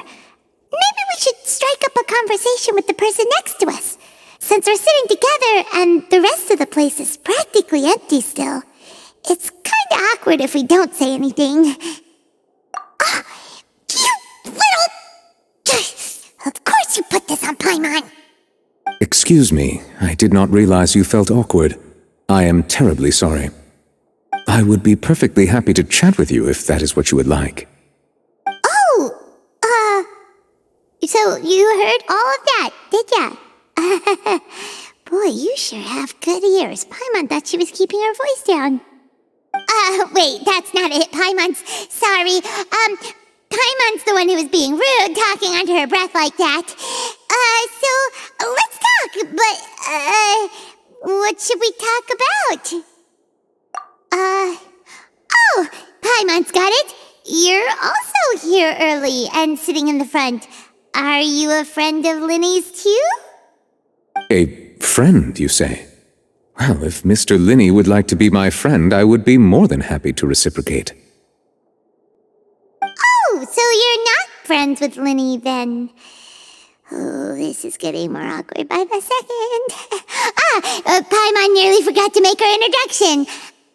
Nice to meet you. Paimon is Paimon and this is the Traveler. We just arrived in Fontaine. It is an honor to meet you two. I have heard of your deeds across Tevat. And as required by proper etiquette, I will also introduce myself. I am... Oh, Monsieur Nervillet! What an honor it is to have you here to see my show! Ah, Mr. Linney. I should say it is in fact an honor for me to see your performance in person. Wait, Nervillet? Could he be... I saw you all chatting just now, but it seems you still don't know who Monsieur Nervillet is. Allow me to introduce you to Fontaine's Chief Justice. That seat is always reserved for him. It wouldn't be too much to say that he's the symbol of justice and honesty here in Fontaine. Whoa! Sorry for being so rude just now. Paimon had no idea you were such an important person. No offense taken. Being Chief Justice is merely what I do for work. Nearly every person has their usual reserved seat, so I'm not so special, really. And by the way, I should probably let you know, even though I would prefer not to. There's someone sitting up there in the VIP seats that has been striking a pose for quite a while now. I believe she is trying to give you a most elegant and impressive first impression. So I think you should take notice of her sooner rather than later, otherwise she may become flustered.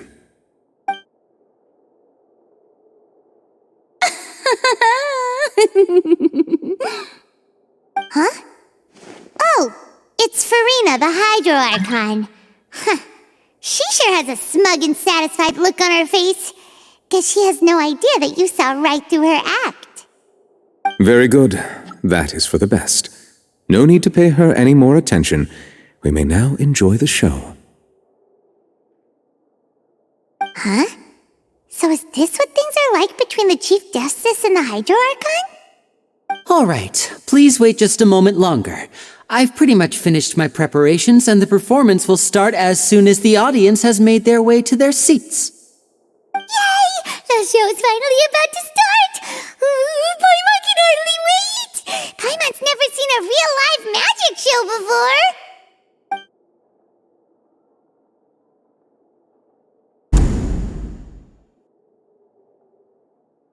Oh! They're dimming the lights! The show must be starting!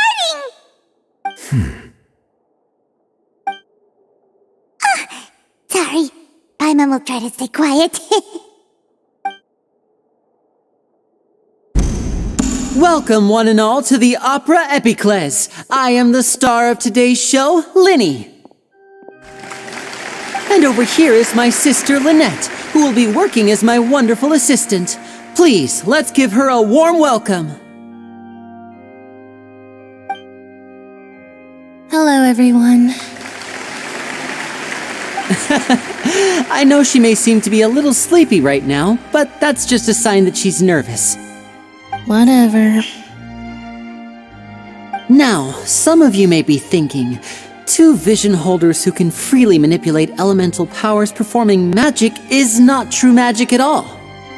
So, I would like to take a moment to assure you that elemental powers will have nothing to do with what you will witness on the stage today.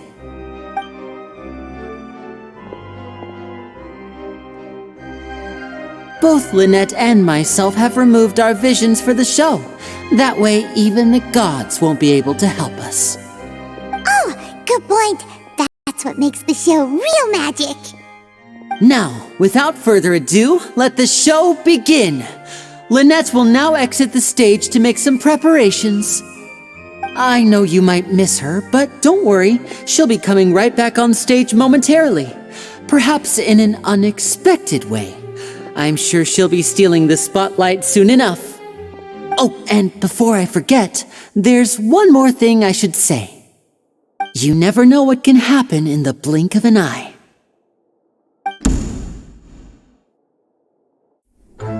A magician's greatest skill is making things disappear. The possibilities are endless.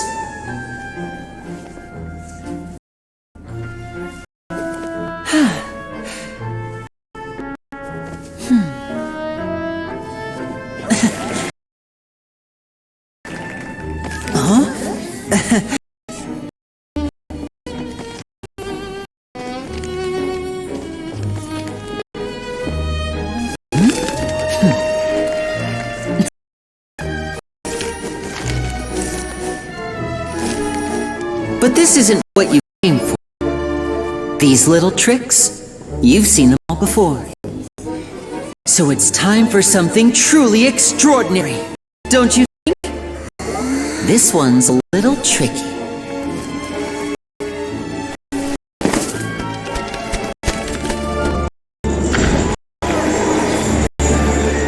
Using this water tank, I shall make my sister vanish completely, right before your very eyes.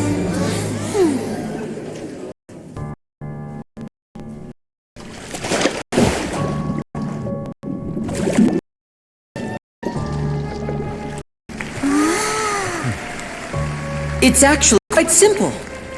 She'll just turn into air bubbles and float right out of the top.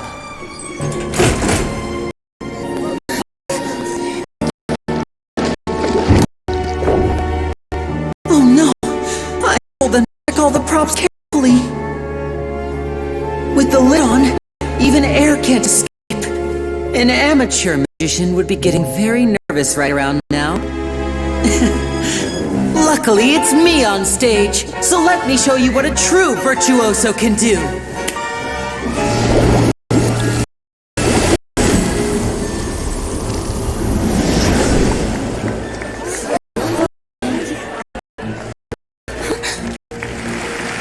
Lynette, are you still there? Don't go too far. We don't want to use all our magic. Hi, I'm back.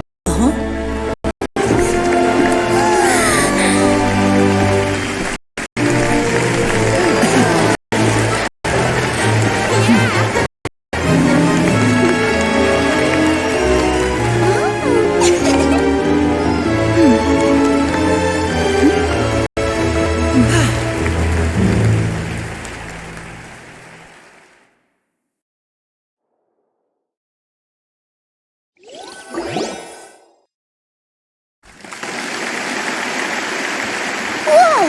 What in the world just happened? How did he do that? Hyman didn't seem to do anything. Wasn't Lynette inside the water tank?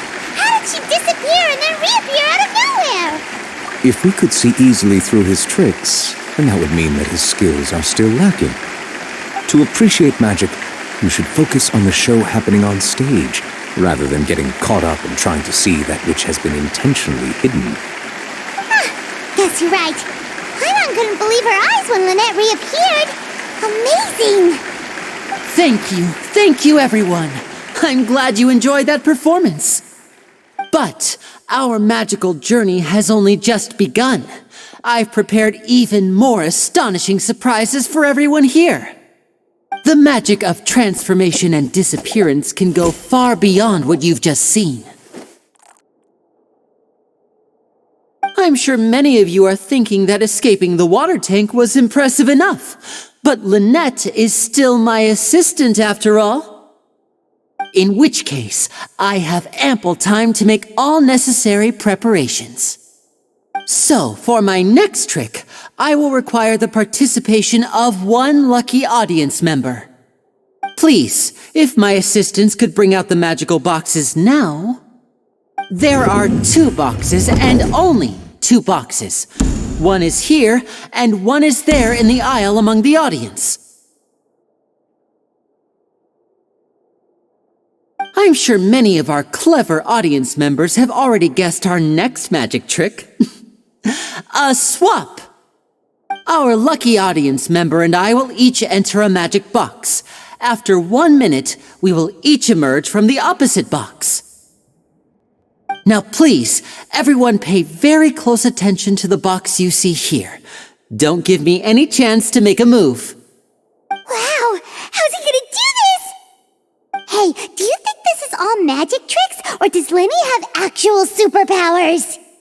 The lucky audience member will be generated by this random number selector. It selects numbers entirely at random. Even I don't know who will be chosen to participate. Now then, let's begin. Let me see. Oh, row 7, seat 3. Congratulations! You now have the chance to experience magic firsthand for an entire minute. Please, come forward. My assistant will take you beside the magic box. I'm sorry, it might be a little cramped inside, but no need to feel nervous. We've carefully arranged everything for you to be as comfortable as possible. You don't need to do anything, but no matter what strange things may happen, don't come out of the box. If the magic is interrupted, who knows where you might end up? You might even find yourself in the Fortress of Meropide. Oh, okay. All right. Before I enter the magic box, there is one more thing I need to ask the audience to do. Could you all give me a countdown? Like this. 60, 59, 58. Just keep counting down. You can go a little faster or slower if you like. I won't be able to see anything in the pitch-black box, so I'll be relying on your voices to know when time is up. Oh, and no tricks now. If you quickly count from 60 in just 30 seconds, then I'll be in a tough spot. Ooh! Paimon kinda wants to count faster after hearing him say that!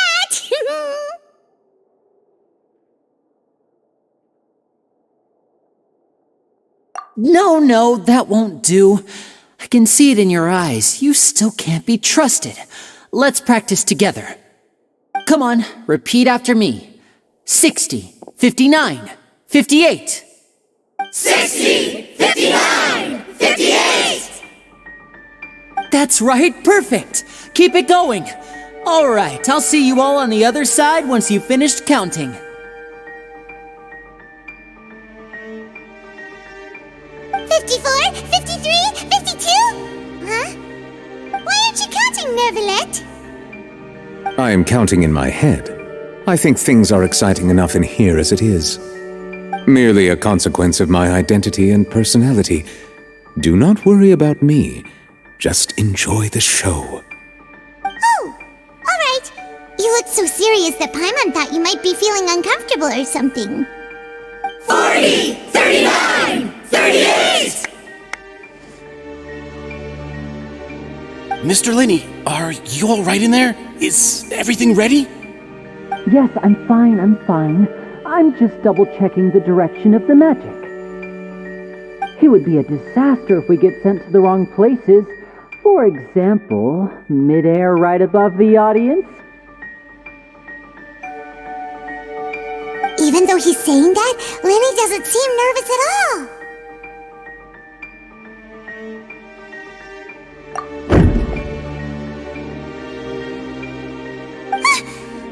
that noise? Did you hear it too?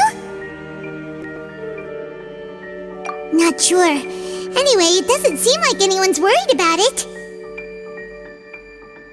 25! 24! 23! What's wrong, Mr. Linney? I can still hear you moving in there. I seem to have accidentally knocked over a decoration. I'm trying to fix it, but it's pitch black in here. I can't tell left from right. Never mind the decorations. There's no time for that. The show is what's important. No, that's unacceptable. I want my show to be perfect. Don't worry, we still have 20 seconds. Hear them counting? 19! 18! 17! It seems things aren't quite going as planned. I apologize, everyone. It feels like you're all starting to count faster, but that's all right. I know it can be tiring to do such a long countdown. 10 seconds and change is still plenty of time. 10! Almost there now. 8! Something to be harder work than you might think. Even a master magician like me can't guarantee I'll get it right the first time. Hey, wait, is this one? I can't tell. They look the same inside. Huh? No, that's not it. I'll try again. 7! Hey, slow down! Honestly. 5! 4! 3! Whoops! That doesn't count! 0!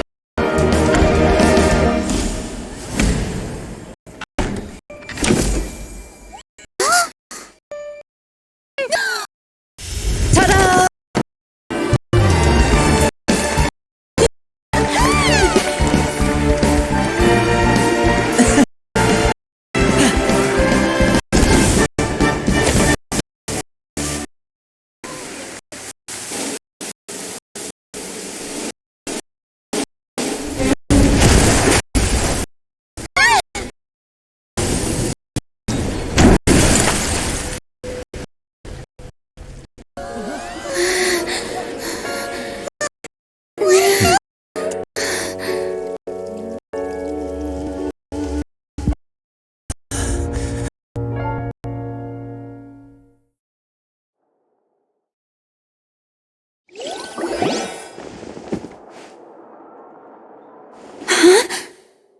Is this part of the show?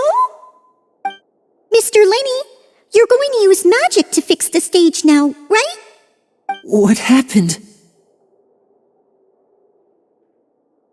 Oh no. Maybe this isn't part of the show. The girl was still in that box, right? This performance is over. Medical staff with me. Guards, secure the scene and detain all the performers. Seal the exits. No one is allowed in or out at this time. Yes, that's right. If this was just an accident, then we must investigate the cause. But if this was all part of some scheme, then those accountable will not escape the judgment of the God of Justice. No need to be alarmed, you two. We'll get to the bottom of this soon enough.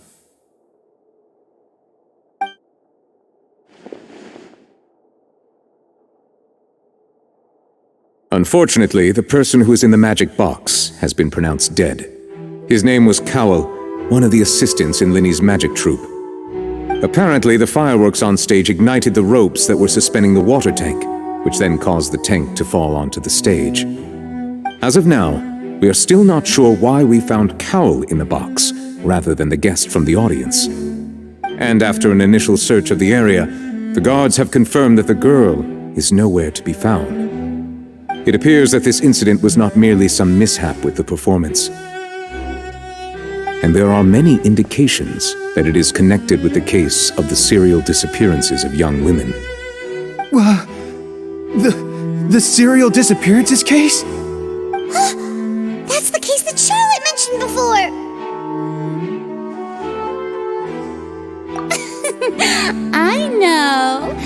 I know the truth. I can see through the whole thing. Really, using such a shallow and obvious mystery as his finale. Did he really underestimate us that badly? say that our powerful magician, Mr. Linney, is now the prime suspect for the serial disappearances case. Huh? Why me? This whole thing was an accident. No, this all occurred during your magic show, did it not? The missing girl disappeared after being chosen, did she not? The deceased is one of your assistants, is he not? Now that I think about it, that whole speech about magicians making things disappear was nothing more than a provocation, a bald-faced challenge. That can't be right! How can Lenny do this? He was in the box on the stage the entire time! We could even hear his voice! Besides, before the show, he told us that he would like to catch the criminal behind the disappearances! He couldn't possibly mean catching himself! Save discussion for a later time, please. Lady Farina, may I assume that your comments just now constitute an accusation against Mr. Linney and his associates, and that you are pressing charges? I just think that I think it might be a little early to talk about formally pressing charges. But what Lady Farina said just now makes perfect sense. Looks like she's gonna personally deliver justice. A kidnapping and murder carried out under the cover of a magic show. Lady Farina said it all. Of course, my dear people. But what excites me even more than the obvious truth before our eyes is the opponent I'll be facing. That's right. I mean you, Traveler. You'll support Lenny, won't you? After all, he was the one who helped you the first time we met. Then there's no problem at all. You know, the Traveler and I already had a duel the first time we met. But with Lenny's help, our little duel ended in a draw. But draws really are the most boring possible outcome. So, no more draws. Between the two of us, there must be a clear winner and loser. And what better place to hold such a riveting showdown and decide the true victor than here, on the grandest of stages, the Opera Epiclese. Huh. It wasn't a draw.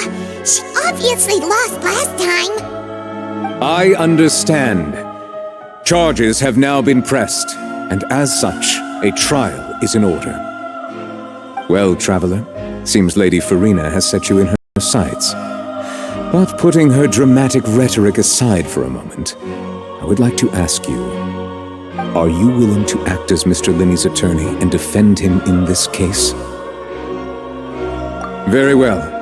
The trial will be held a day from now in the Opera House. Both sides may investigate the scene to build their cases and search for the truth. Linney and his troupe are all potential suspects and shall remain within the Opera House. The audience may begin to leave in an orderly fashion once they have been cleared by the guards. A day isn't that long. Let's see what kind of case this big-shot outlander can build in such a short amount of time. I'm really quite looking forward to hearing it.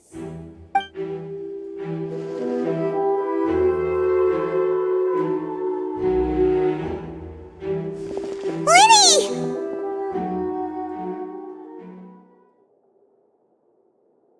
Sorry about everything that happened just now. Were you frightened? Of course! Who wouldn't be scared after witnessing an accident like that?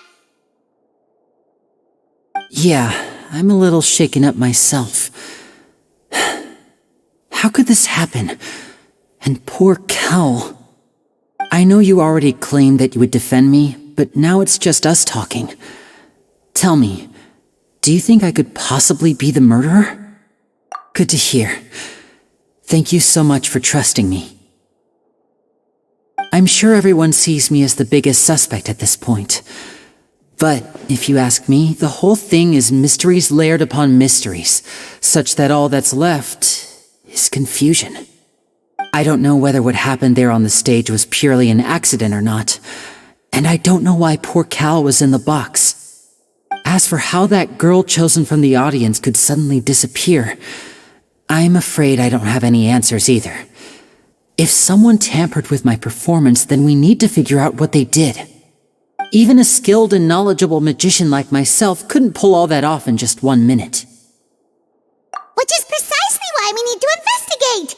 As this book says, the impossible could not have happened. Whatever happened must have been that which is possible.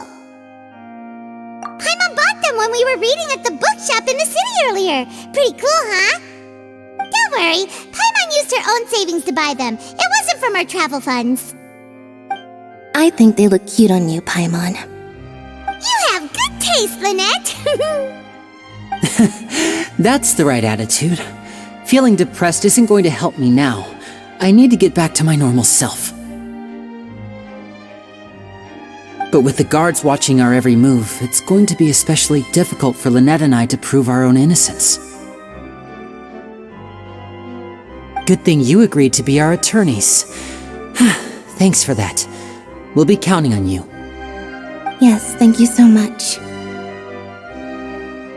Yeah, just leave it to us. Oh, since we're going to start investigating, Paimon has a question first. Where did Lynette go during the performance? Well, I'm afraid that would involve some of our essential trade secrets as magicians. The secrets behind our magic are past saving, Linny. I suppose you're right. The truth behind our tricks is going to be important evidence that will be weighted during the trial. 'Tis truly a pity. As a magician, our magic show is a work of art. We've poured countless hours and spared no effort in perfecting it. But if revealing our secrets will help you uncover the truth behind what happened, then it will be well worth it. We should go somewhere else if we're going to discuss our magic tricks. We'll go speak with the guards, and in the meantime, you can go investigate the stage and the seating areas. Alright, let's go have a look while the investigation teams are still here. Detective Paimon is on the case!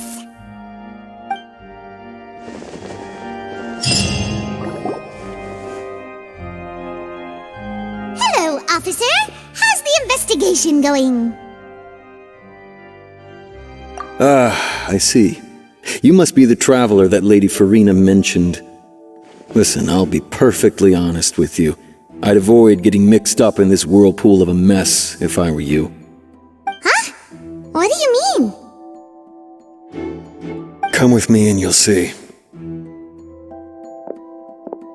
The deceased is one of Linny's assistants, named Cal. Even though he hadn't joined the troupe long, he was hardworking and everyone generally liked him. The assistants are usually in charge of setting up and inspecting the props, as well as assisting with the show and keeping the crowd engaged.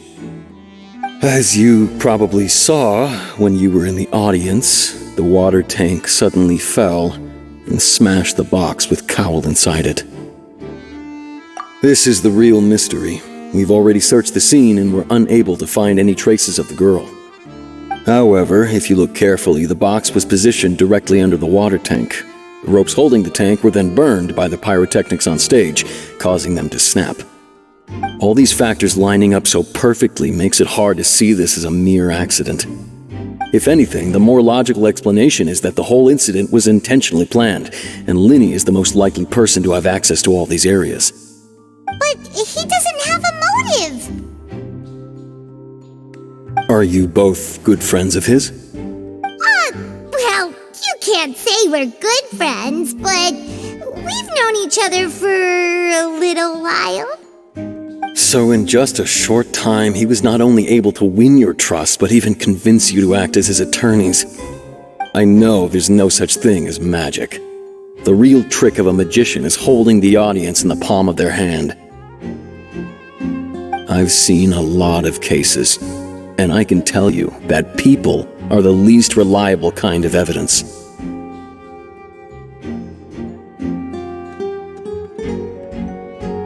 Sorry, I tend to be pretty straightforward. Just know that I'm warning you for your own good. Anyway, you may investigate the scene of the crime yourselves if you're curious. Who knows, maybe you'll be able to come up with some new evidence.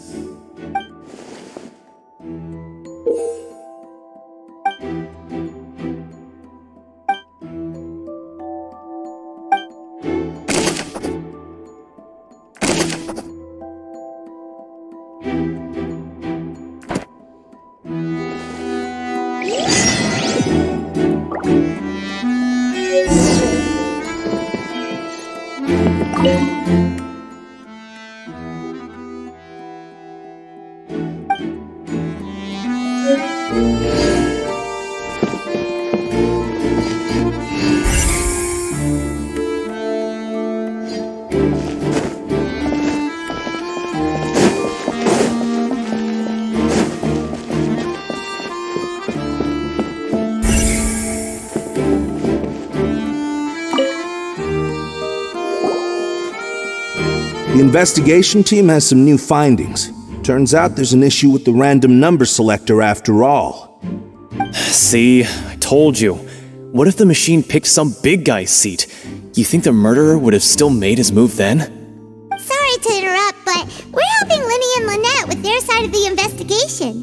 What were you saying about the number selector? There's something wrong with it? You're trying to help them? That'll be a tall order. Lenny used the machine to pick a random member of the audience during his performance, right? The lucky girl that later disappeared. Well, we thought there might be a serious problem with the machine, so we had it taken away for further inspection. It turns out that the seat number it picked wasn't random at all. The machine picks that same number every time. I'm sure you already know that you have to make a reservation in advance to get a seat, regardless of whether it's a trial or some performance. In other words, Lenny knew who would be sitting where from the very beginning. That much checks out. Lenny reserved our seats for us too. Bet you see why I was saying it'd be tough to make a case for Lenny. Even though it's bad for Lenny's case, Paimon had better write it down.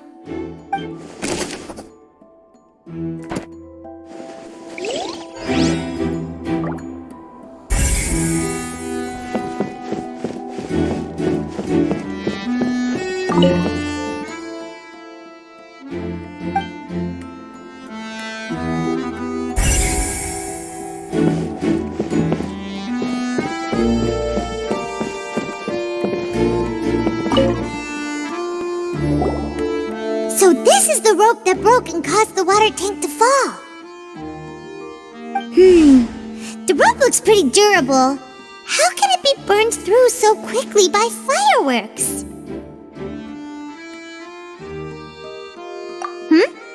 Why are you suddenly so serious, Traveler?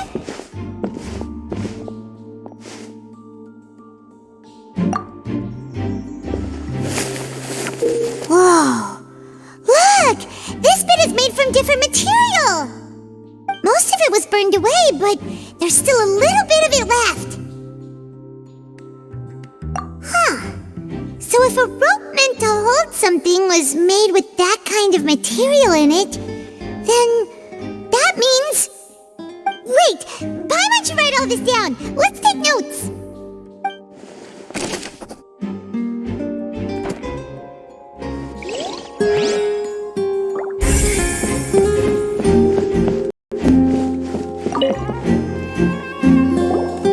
Hello there! What are you investigating? Oh, this location has also been cordoned off because the Magic Troupe members are currently considered prime suspects. The investigation team is still collecting evidence. The seats were all booked in advance, so we were able to deduce the missing woman's identity by checking the guest list. Sure, it's not like this is confidential information. We will publish it later anyway when we petition the public to help us find the missing person. Her name is Halsey. She's a painter from Fontaine who's made a bit of a name for herself. Apparently, she wasn't a regular at the Opera House, but she'd been feeling some pressure with her work lately, which made her decide to come see the magic show. The Magic Troupe members all claim not to know her, and we have looked into her social connections. It seems that she has no personal grievances or conflicts of interest with the suspects. Simply put, she wasn't related to the magic troupe at all, which matches the features of the previous serial disappearances. Were the victims of previous cases also chosen at random? That's how it seems to us, in any case. Apart from the fact that they were all young women of around the same age range, there really weren't any other connections between them. Okay then. No need to be so formal. If you do happen to see the missing girl, please be sure to contact us. It is of utmost importance that we get to the bottom of these disappearances.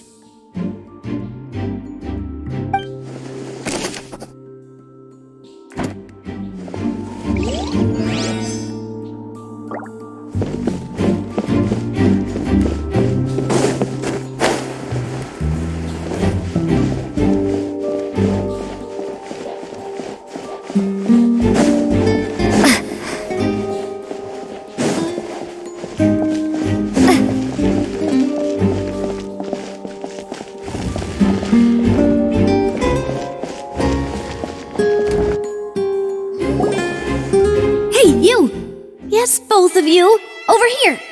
I've been keeping an eye on you for a while now. Huh? You mean us? That's right. If I'm not mistaken, you're also among those who wish to cut down the thorns and pursue the truth. No?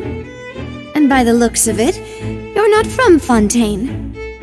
Well, you're right on the more about that one, but who are you?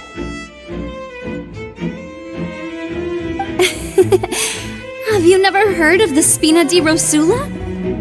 From mediating disputes and providing protection to solving conundrums, you name it, Spina di Rosula does it. And I, Navia, have the honor of being its renowned president. Though those who play by our rules call me boss. I'm Silver, her attendant. Pleased to meet you. And I'm Melus. Demoiselle's various daily needs and affairs are under my purview. Huh? Boss? Demoiselle? What gives with the names? Well, I am the second generation president. Melus and the others are still used to my previous title. My apologies, Demoiselle. Should you prefer, boss, I will endeavor to use that instead. No need. You don't have to call me boss. Just Navia is fine. Okay, if you say so. Not that we're members of Spina di Rosula anyway. All merely trifling details. Never mind. Now, back to the situation at hand. That's right. I've always kept an eye on the serial disappearance cases. My interest stems from a matter back from my father's time. Judging from the look of things, I find Linny an unlikely mastermind. Really? We think so too! That's why we're looking for clues now. But how did you come to that conclusion? Intuition, naturally. My unparalleled intuition. Farina sure was quick to point the finger at Linny without any decisive evidence whatsoever, wasn't she? But that's not uncommon for her.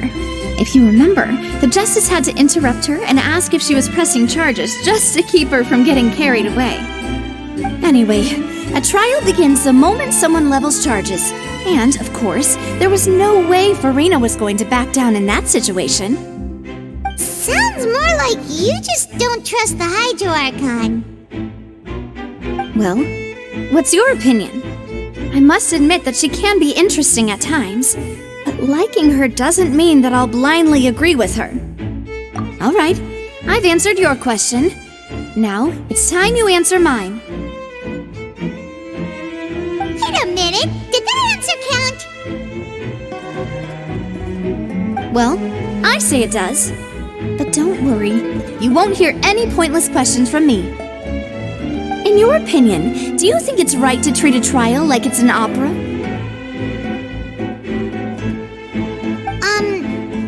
Well? And why would that be?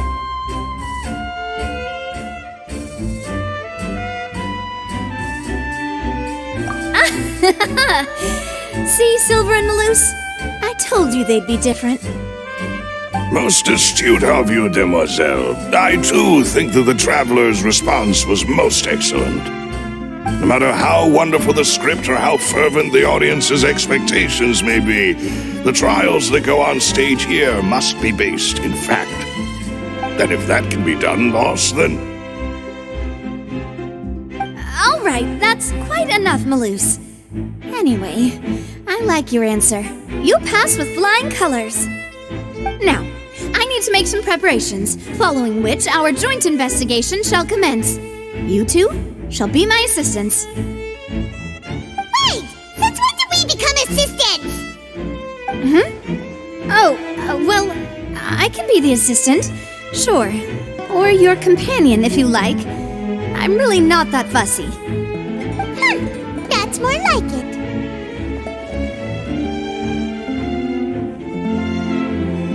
Far be it from me to brag, but I believe that Demoiselle's intuition will be instrumental in uncovering the truth. You wish to save a friend from false accusations, and we wish to unravel the disappearances. In this sense, our goals are aligned. You have a point. You're quite the talker, aren't you, mister? And what about you over there? What do you think? You seem like you've got something on your mind. I have nothing to add. Oh, alrighty then. We'll be making some preparations first. Just be sure to let us know if they start revealing Lenny's tricks. Thanks!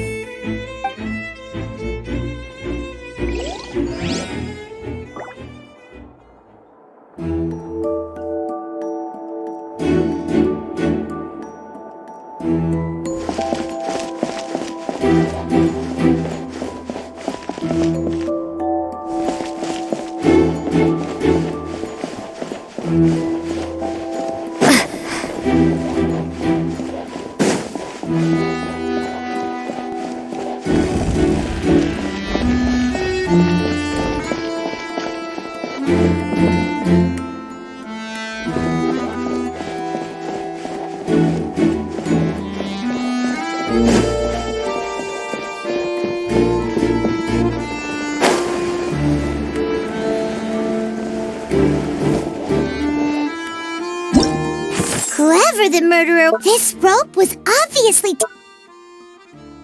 Why would it be him? How strange. Gosh, no wonder the serial disappearances never got solved.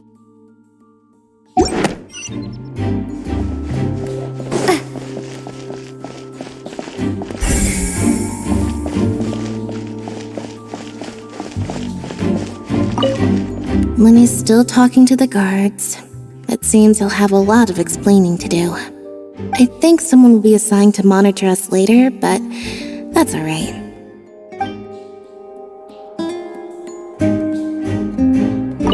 Lenny's still talking to the guards. I think someone will be assigned to monitor us later.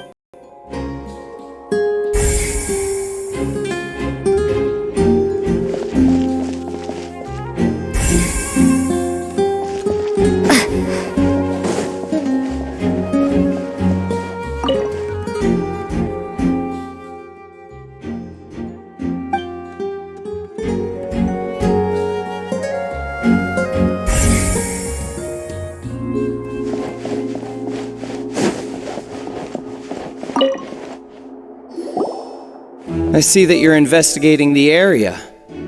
Well, it just so happens that I'm interested too. If you find any new and interesting leads, be sure to share them with me, all right? We don't have too many thoughts yet.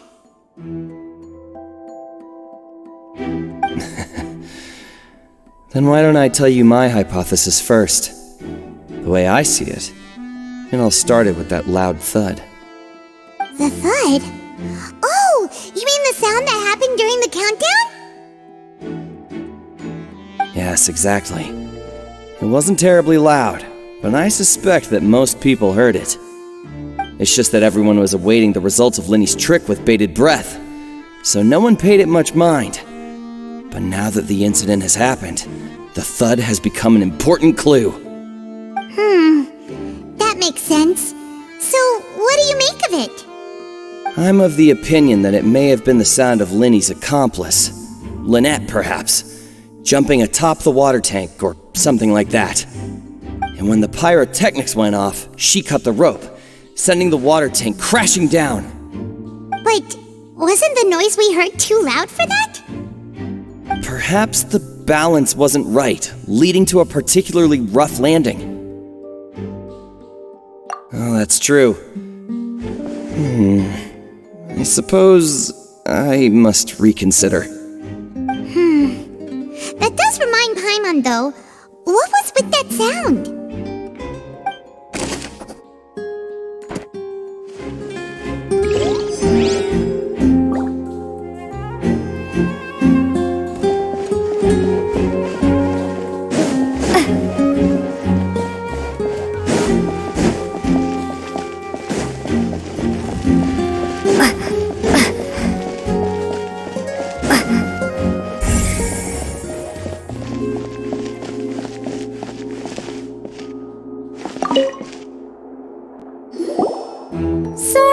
But no one can freely enter or exit the Opera House at the moment. If you wish to leave, you must register your identity with us first. No, we're not leaving. We're representing Lenny and Lynette as attorneys, so we're investigating the case. Were you always guarding this entrance? Yes. After the Chief Justice gave the order, everyone coming in or out must undergo a strict inspection. So, the missing girl couldn't have left from here. At least, not from that point on. I doubt there was much opportunity then, either. How can you be so sure, Well, because I was in charge of security near the entrance at that time. I couldn't see Lenny's performance from here, which was quite a shame. Just my luck. But still, I did not abandon my post, and I stayed put no matter how loud the applause was. If someone had so much as even approached the door, I would have noticed it, let alone if they had tried to leave. We Melusines are good at that sort of thing, you know. So, it's safe to say the girl couldn't have left through here. Alright, thank you for your help. This will be useful info.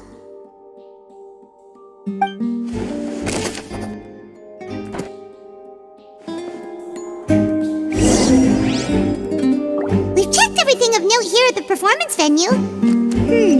Paimon wonders how Lenny's discussion with the guards is going. Let's go see, shall we? Ooh, things are getting interesting, huh? We're about to see how magic is made.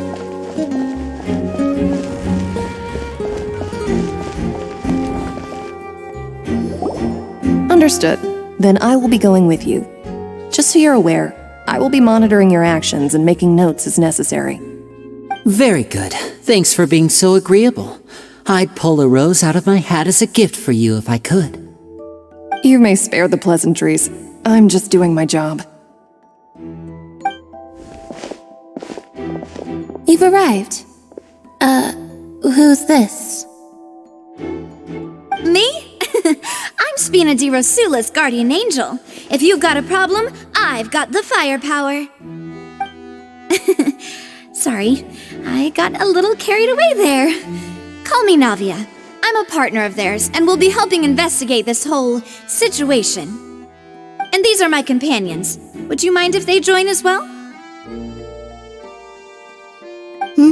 Fine by me. Oh, new helpers? I would be most grateful.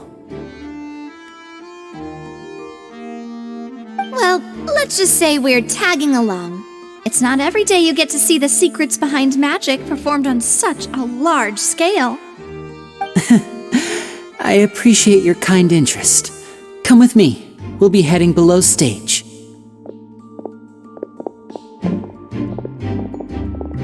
Huh? Below stage? Yes, a world of secrets is hidden beneath this magic box, prepared specifically for this switcheroo trick. But before I reveal everything, you should have a look first. Notice anything strange here?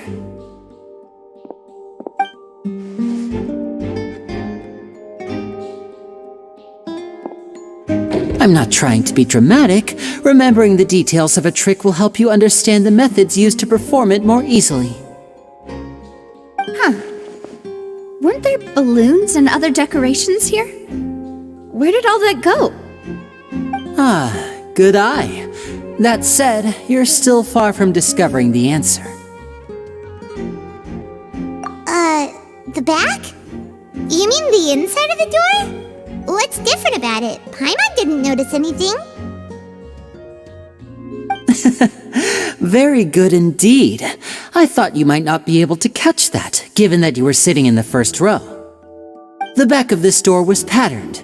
Those patterns are now gone, replaced by a smooth wooden board. So, if you put 2 and 2 together, what do you get? Exactly. All right, let's go. I'll tell you how it works as we head down.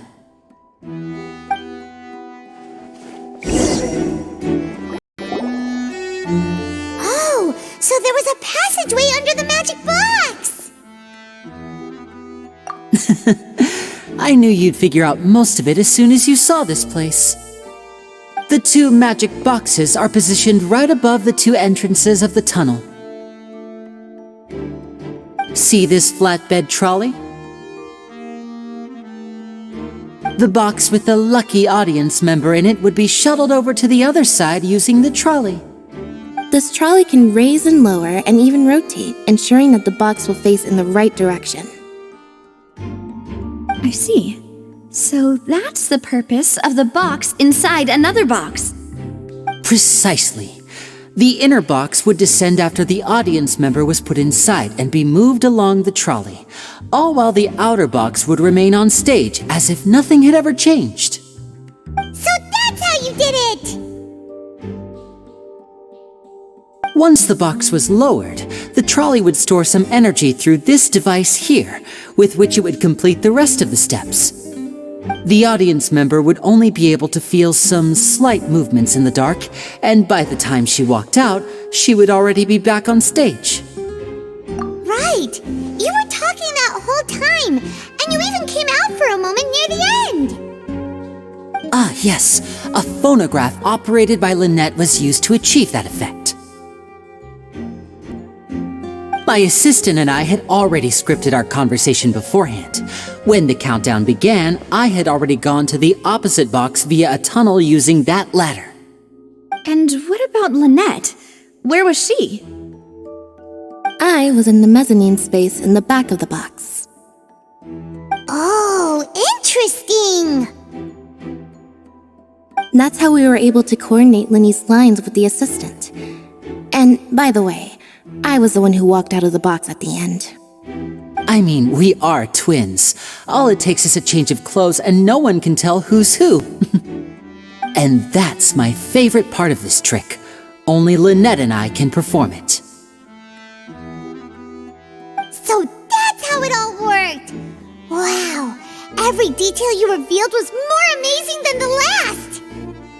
Lynette would briefly walk out of the box and then go back in, jumping into the tunnel and escaping before the box on the trolley could finish ascending. And then I walk out of the other box in the audience area, and the trick would be complete. The operative word here being would. But as you saw, Cal was in the box, not our audience member. She, on the other hand, mysteriously vanished. We really don't know how that happened. If not for that interlude, this would have been an astonishing trick. I probably never would have figured out how you pulled it off. And yet, to think that someone was able to use this magic trick to commit a crime. Could we have a look around? I think we can come up with some more leads. This is the scene of the crime, so Linny and Lynette are not permitted to stay here. I'll escort them back up. Yes, of course. No need to be so strict now. I won't disappear into thin air, you know. Thanks, everyone. We're counting on you.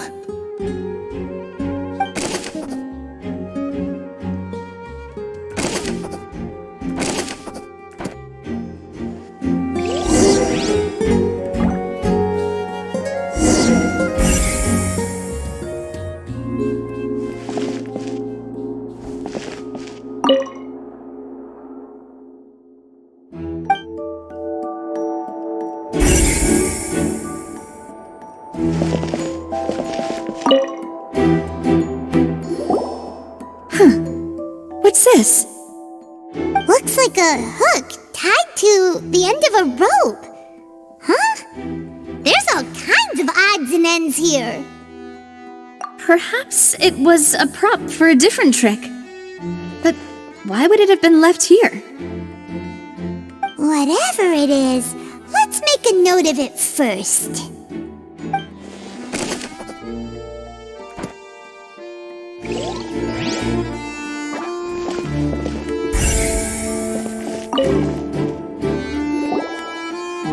The floor is wet. Please be careful not to slip. Speaking of which, why would there be water here? Oh, Paimon knows!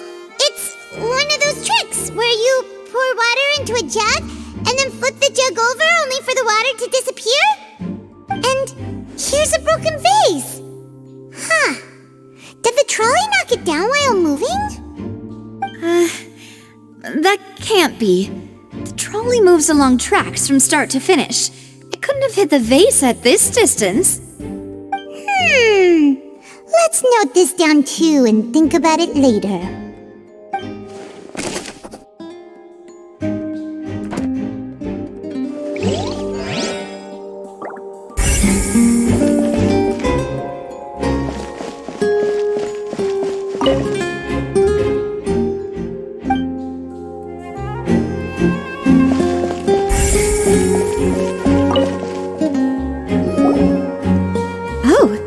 These are the clothes that the lady chosen from the audience was wearing, right?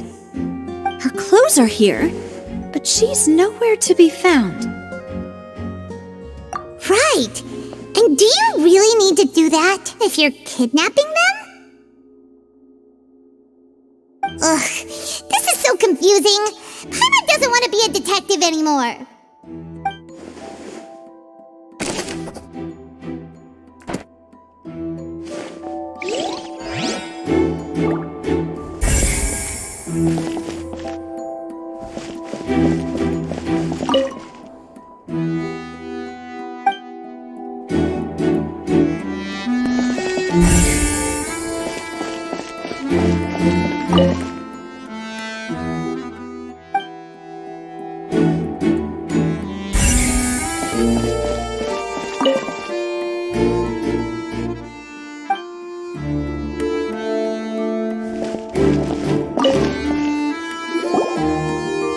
What is this place? It seems someone could fit through here. Could this have been the suspect's escape route? Alone, perhaps. But if they had to pull another person with them, the space would be too narrow. But there are no other ways in or out of here.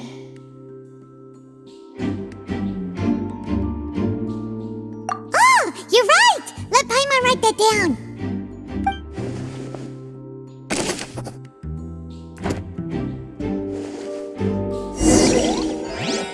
Seems we're just about done investigating down here. Yes, let's head back up.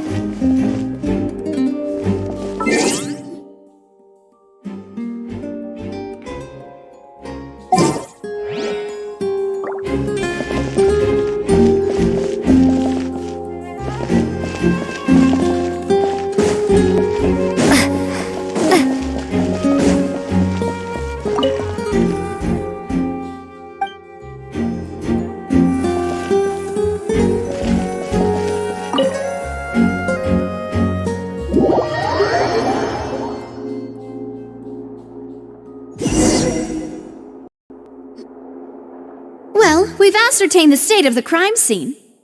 Let's find a place to sort out our findings once Malus returns. Seems to me that there are several things that don't add up here. Apologies for the wait, demoiselle. So, what did the guards say? Did the criminal escape through the vent? They believe the odds of that are very low, since the vent leads to the Opera House's basement. The guards have checked the area carefully. No one left through the basement during the performance or after the incident, and no one was found hiding there. So the tunnels become like a secret chamber then! You know, like the kind you usually see in novels! The plot thickens. Halsey's disappearance and Cowell's death are both quite inexplicable.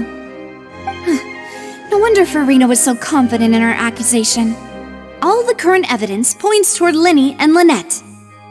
In other words, the charges are very likely to be upheld unless we make some considerable progress. Charges and then trial. So if the charges are upheld, they'll announce a sentence? That's right. This is how a trial goes in the Opera House. During the proceedings, the Chief Justice and the oratrice will hear statements from both sides. That's right. This is how indemnitium is produced. The statements from both sides, the defenses from attorneys, witness testimonies, and even the audience's emotions will all be projected on the oratrice. To put it simply, it's as if the oratrice has its own will and is a judge in its own right. This also precludes any kind of favoritism on the part of the Chief Justice. Not that this has ever happened anyway. Once both sides have finished speaking, the Chief Justice will make his final decision. This, too, will be used by the oratrice as a reference. Then, finally, the oratrice will be consulted by officials. The result it returns is the will of justice itself. Huh? So that machine is the one that actually decides? I thought Novelette called the shots. In practice, there is very little difference. Both have always come to the same judgment, which is why people have great faith in the Chief Justice. Yes, the guards also asked me to convey that none of us will be allowed to leave this place before the trial. Huh? Why? Because we've chosen to act as the twins' proxies. That makes us persons related to the case. They're concerned that we might be colluding with outside parties, or that we might find outside help to disrupt the case. And even if that were not so, it could prove problematic if we happen to spread key information about the case ahead of time. I'm ready to break out at any time. Whoa! There's no need for that! Paimon thinks they have a point. That said, are they providing food? Of course. I just hope you don't mind the lack of options. I'm afraid that catering to all tastes is not in the cards, nor is any guarantee of balanced nutrition. In that case, let's just sort out our findings together here. Pity. I was hoping to take you to try some of Fontaine's famous desserts, too. I mean, what better way to properly think through our findings than over some tea and sweets? Huh. Breaking out suddenly doesn't seem like such a bad idea after all. Just kidding!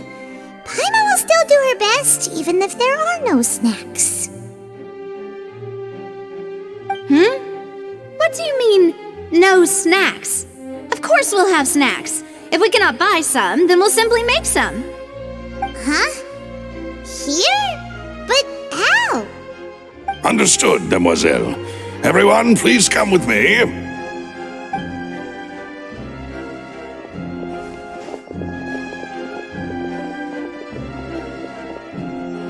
Wait, you're carrying a portable stove with you? Yes, I must be prepared to meet the demoiselle's baking needs whenever the fancy strikes her. I have eggs, sugar, and almonds at the ready. Good work, you two. Then I'll get to it. Please sit tight for a moment. You'll get to taste my awesome snacks soon enough. These three are quite the interesting group.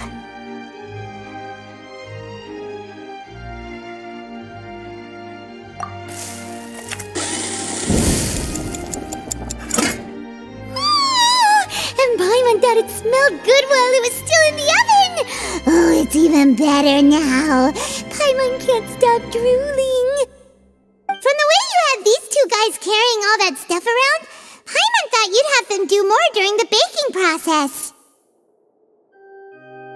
But you ended up doing the entire thing by yourself! Beating the egg whites, grinding almonds, everything! I was applauding. And I was giving encouraging smiles. Paimon was just thinking, aren't you worried about getting your fancy dress dirty beating egg whites and baking like this? Well, I don't think it's carved in stone anywhere that fancy ladies can only read books, sip tea, ride horses, and play the piano. I just really enjoy making snacks. Don't underestimate beating egg whites, by the way. It's a real arm workout. You also need to beat them to just the right consistency, or your macarons will crack. Anyway, give these a try, fresh out of the oven. There's 3 for each of us. Only 3? Well, eating too many sweet treats might send all that sugar to your head. You wouldn't be able to think clearly about the case on a sugar rush, would you? Tea is ready to be served as well. This is Demoiselle's favorite, strong black tea with a floral fragrance that clears the mind and lifts the spirit. No need for concern, I'm merely doing as I should.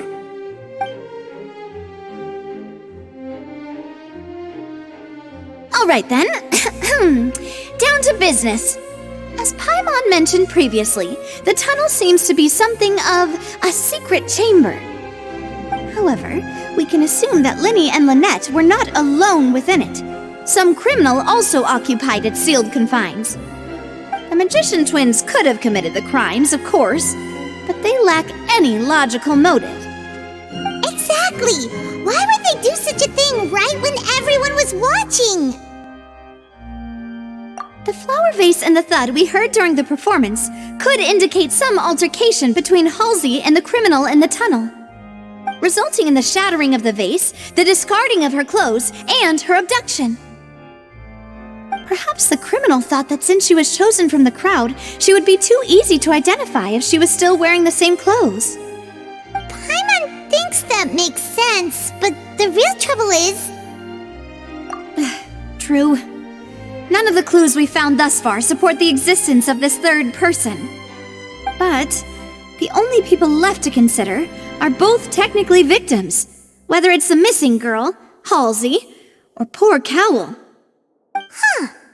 Could Halsey have secretly made modifications to the magic props in order to murder Cowell before making her escape?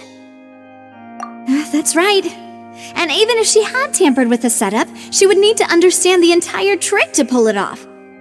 Nor does she have any motive. The guard said that she has never had any dealings with the magic troop's members. Were we not thorough enough in our search? From the sound of things, this is turning into an impossible case. Your macarons are amazing though, Navia. They smell great! They're nice and crisp and super sweet! They are my specialty after all. And I see you've already had 5 of them. What? 5? Oh, that can't be right!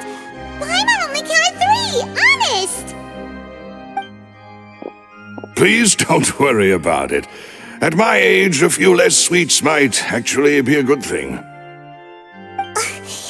No! Being greedy is one thing, but Paimon knows how to count. Besides, Paimon knows that if she ate too many, then others wouldn't have enough.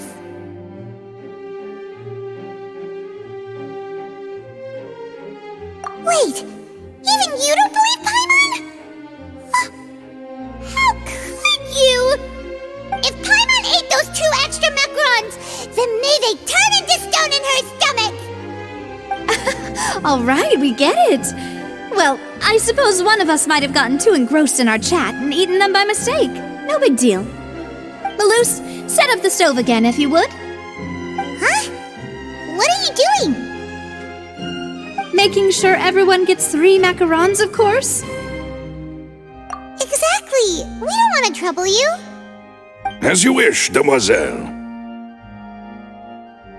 And I have the egg, sugar, and almonds. Well, this really is your hobby, huh?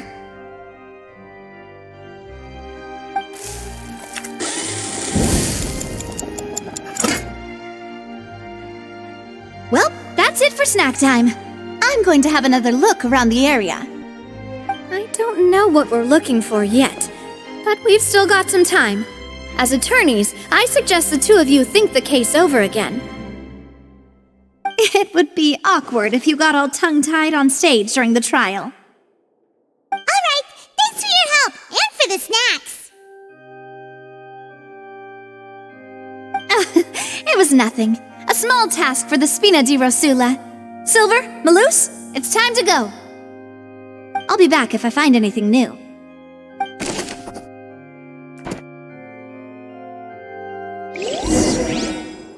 Alright, it's time to put our heads together. We've got to get our defense ready for the trial. Oh, it's probably gonna be a long and difficult case. There's no point in worrying about that now. We just need to prepare. Here, take Paimon's notes. They should help you review the situation.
Impossible things don't just happen. We'll get to the truth one way or another.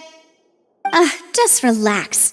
Even if everyone else suspects Lenny and Lynette, at least we will be supporting them from the stands. Besides, I doubt Farina understands any more about what happened than we do. Thanks, Navia. Well, we'll be going then. Best of luck to you.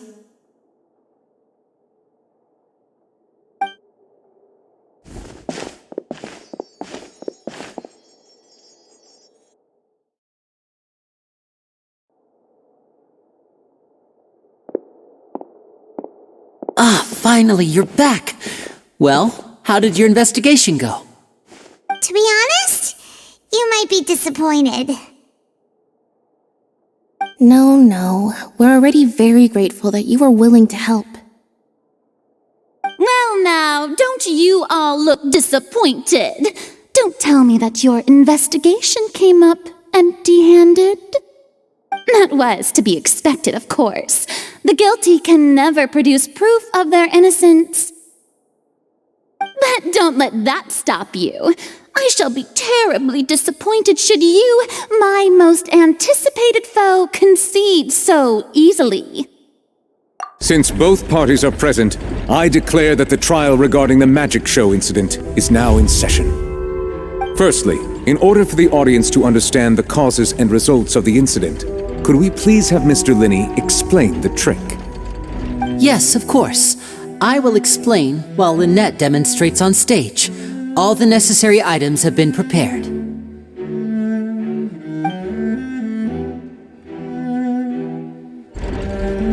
Thank you, Mr. Linney. In that case, I take your statement to be that you ran to and remained hidden within the magic box in the audience stands once the trick began, and thus could not have committed the crime. Is this correct? Yes, that's correct, Your Honor. In that case, I call upon the prosecution, Lady Farina. Do you wish to refute his statement in any way?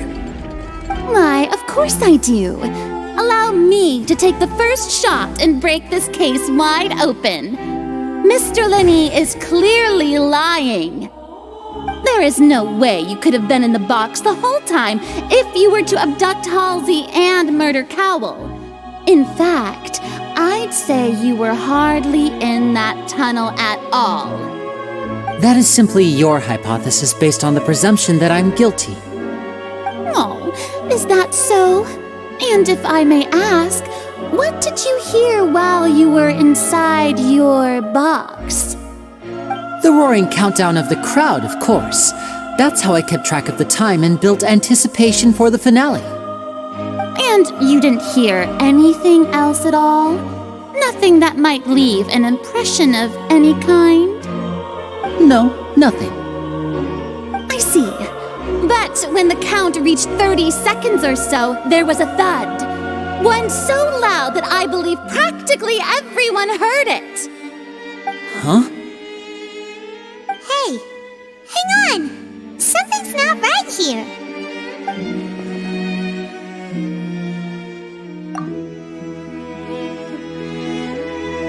Yeah, I'm sure he could have heard a noise that loud from inside the box. I was right by the box and I definitely heard the thud.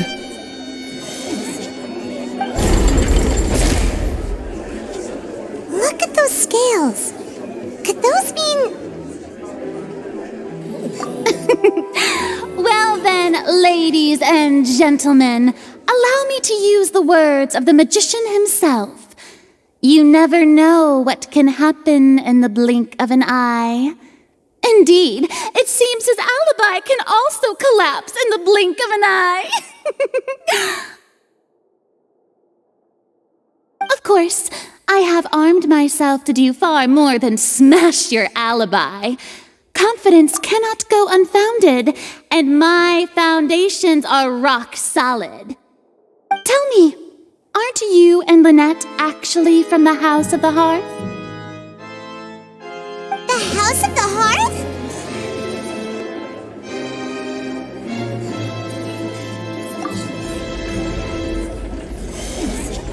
No wonder they did something like this. So the serial disappearances were the Fatsui's doing. Now it all makes sense. I've got a feeling that what happened on stage probably wasn't just an accident. That's irrelevant. Our identities have nothing to do with what happened. Indeed. Then perhaps you could tell us everything that happened during that 1 minute. Your first priority is to prove yourself innocent, after all. I'm sure there is little that needs to be kept secret now. Unless your script already has holes in it. The Outlander is speechless. My, oh my, don't they look flabbergasted? Now comes the infighting and discord, I suppose.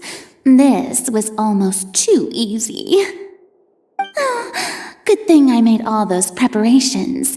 Seems the all-nighter I pulled last night is really paying off. Hey, Linny! Why didn't you tell us this before?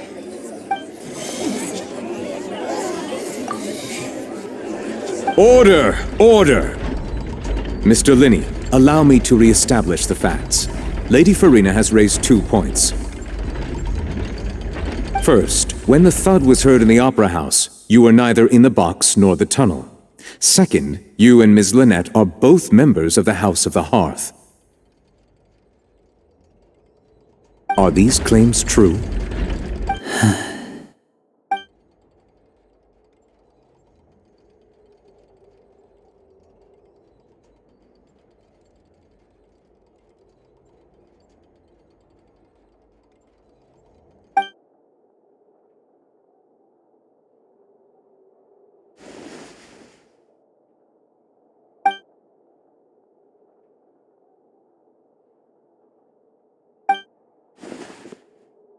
Please answer my question, Mr. Linney.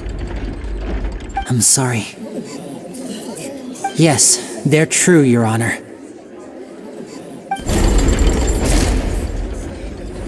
I knew it! Well, that's it. We might as well move on to the sentencing already. What should we do now? Granted.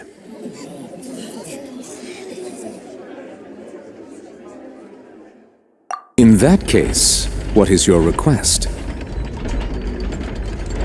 Is that really necessary? They're already as good as guilty. The defendant deceived their own attorneys. What is there left to discuss? Order! Order, I say! Your request is reasonable, and we shall adjourn. This trial will reconvene in 1 hour. So you would stick to Mr. Linney's defense even after knowing what you do now? You certainly have more professionalism than I thought. In that case, my dear audience, let's allow the joy of victory to steep for a little while longer.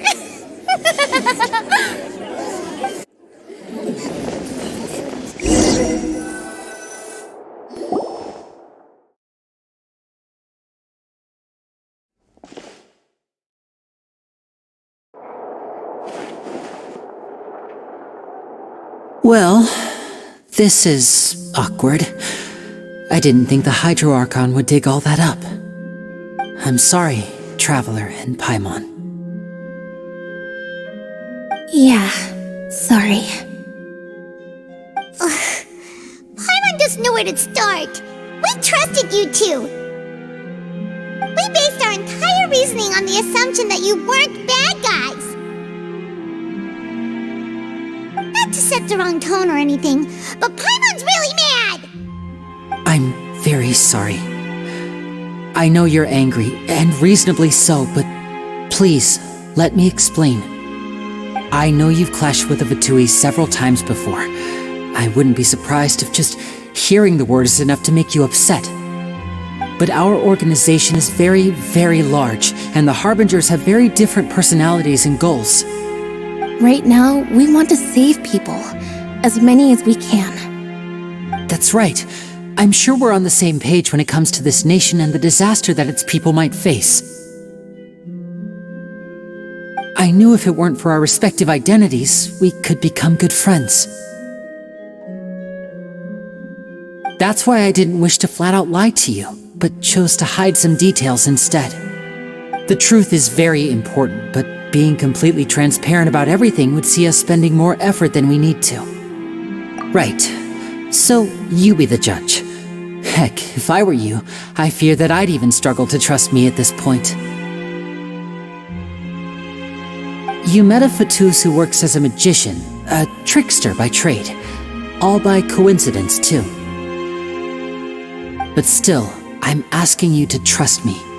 I am no criminal. At least, not in this case.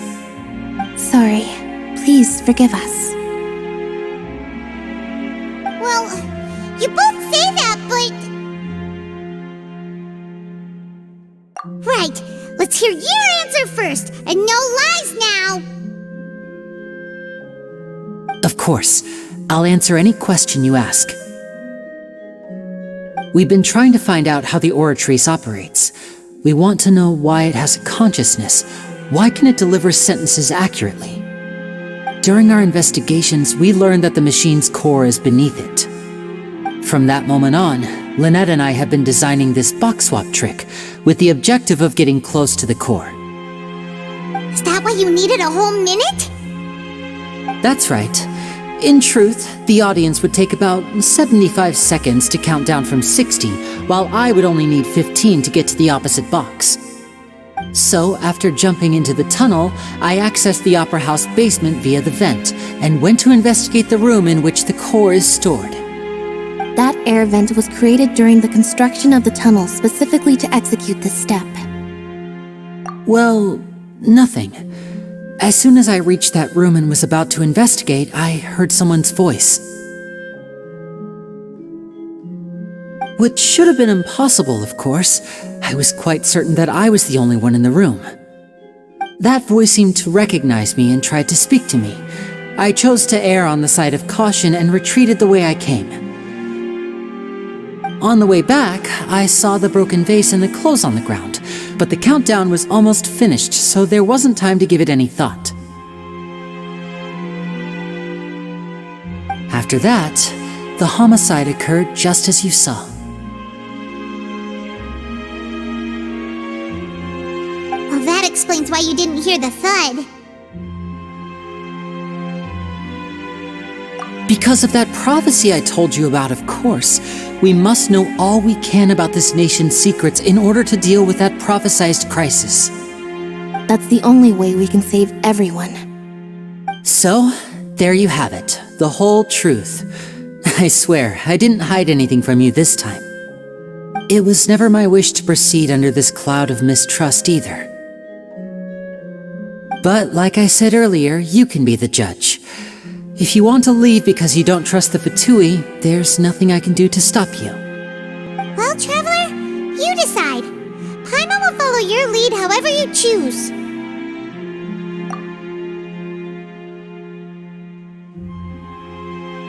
Okay, thank you. Thanks for giving us a chance.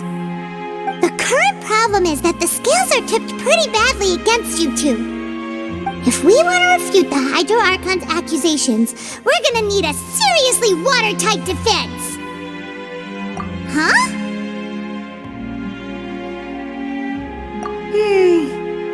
Oh, Paimon thinks she gets what you mean.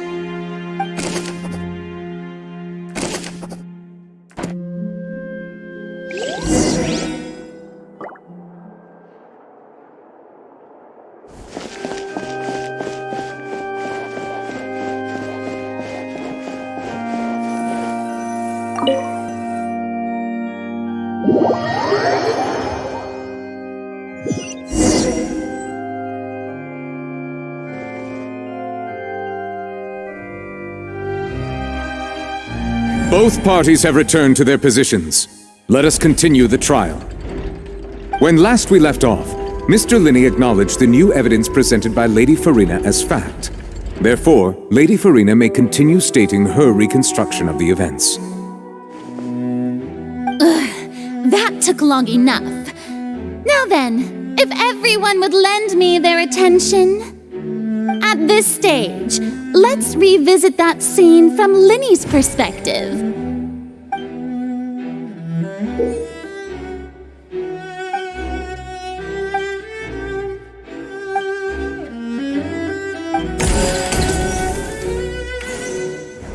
As the countdown began, he entered the tunnel. When the flatbed trolley passed, he opened the box and got into an altercation with Halsey, which caused the loud thud. He did not realize that the sound could be heard by everyone in the opera house, which is why he claimed earlier that he could not hear the sound. Finally, he used the vase to knock her out, before making her change clothes to prevent others from recognizing her. At this time, Cowell arrived in the tunnel, having heard that strange noise, and caught Linney red-handed. So Linney proceeded to knock him out too before stuffing him into that box.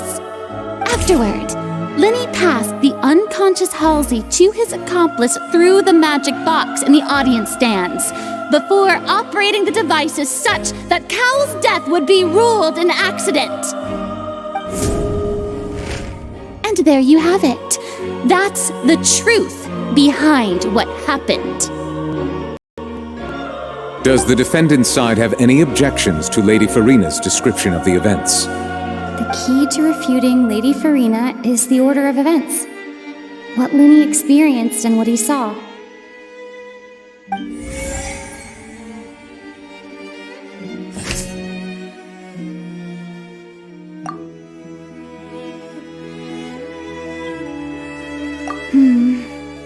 Seems this won't produce a particularly effective rebuttal.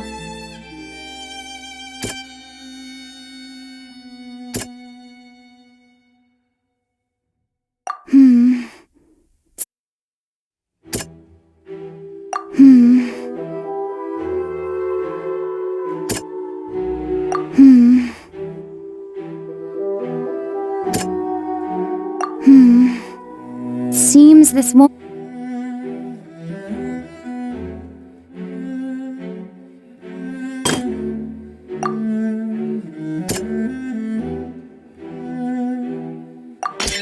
According to Linny, he left via the vent after entering the tunnel.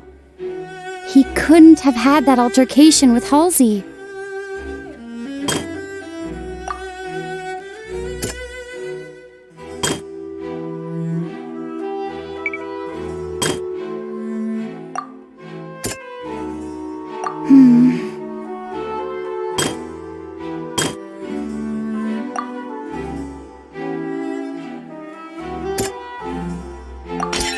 Linny went to the room that contains the Oratrice's core. This is the actual truth.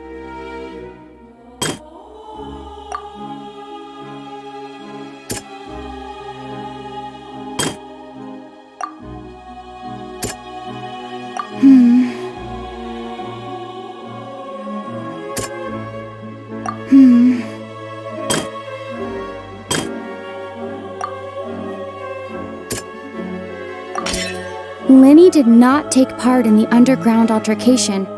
He only witnessed traces of the aftermath. Attention! Ace Detective Paimon has something to say! When the countdown started, Linny did indeed go into the tunnel. But he immediately used a vent to access the Opera House basement, which is where the underground core of the Oratrice is stored.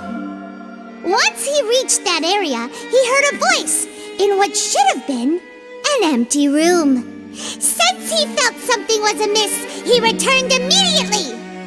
The crime scene had already developed by the time he reached the tunnel again, and in order to complete the magic trick, he did not remain there for any length of time.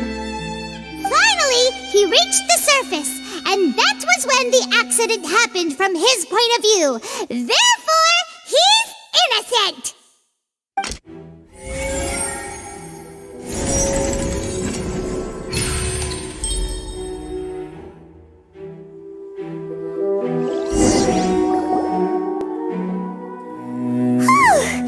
Paimon did it! Paimon actually managed to say all that! Wasn't it awesome? In other words, you believe that he knew nothing of the incident? That's right! My reasoning?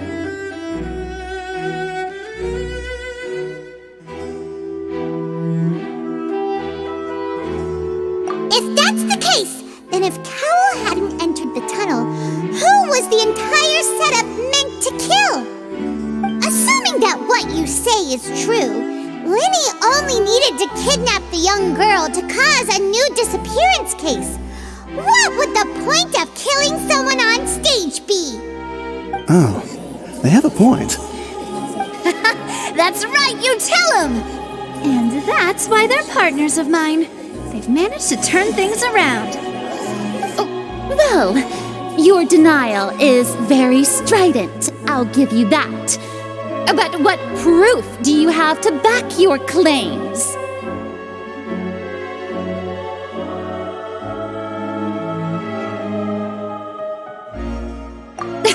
Of course I do.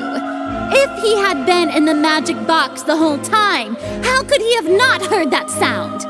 Why do you ask? You're saying that he wasn't?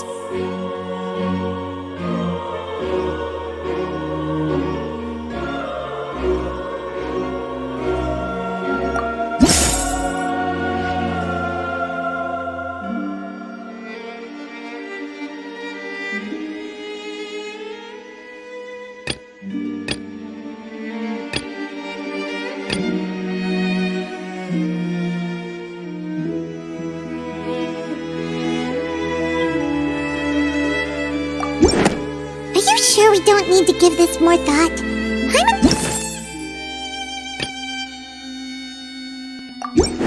Are you sure we don't need to give this more thought? That's right! Linny wasn't in the box or in the tunnel. That's why why he didn't hear anything strange during the performance. This means that when the crime happened, Linny had already entered the basement via the vent. The same clue you used to disprove his alibi has now become the best proof! How do you like that? Well played. To think you'd use such logic. Well then, if it wasn't Linny who committed the crimes, then who was it?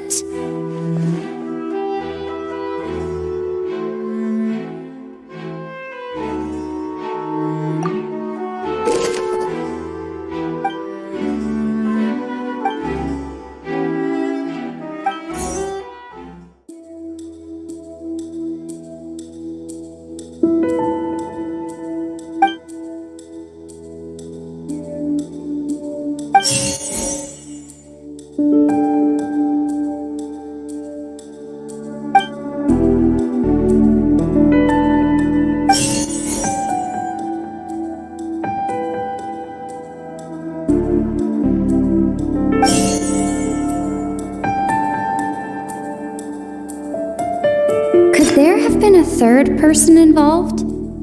Is that really a possibility?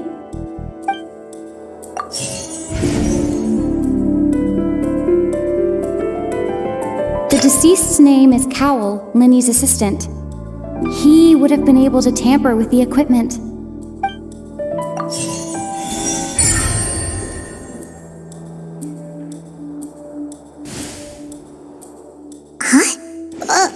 That can't be right. Are you serious? The killer was, in fact, Cowell, the deceased! Oh, is that so? How interesting! Let's hear your reasoning then. What I must do next is recreate the truth. What Cowell did, and how he went from would-be perpetrator to victim.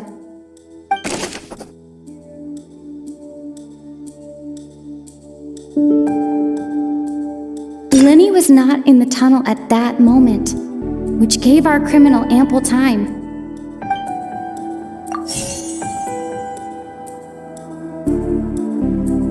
Halsey's clothing was in the tunnel, so there must have been some fear that she would attract attention. The deceased's name is Cowell, Linny's assistant. He would have been able to tamper with the equipment.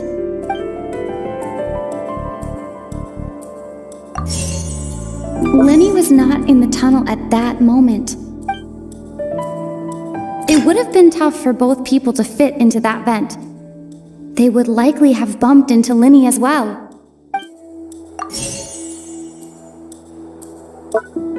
No one entered or left the opera house through its entrances. So, where would the criminal have wanted to take Halsey?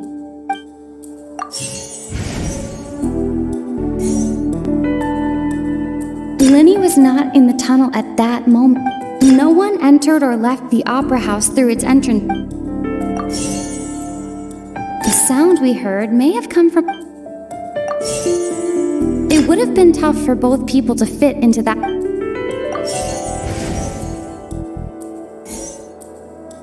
Halsey's clothing was in the tunnel.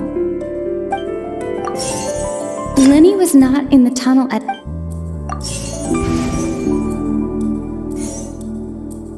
Linny was not in the tunnel at that moment. Halsey's clothing was in the tunnel.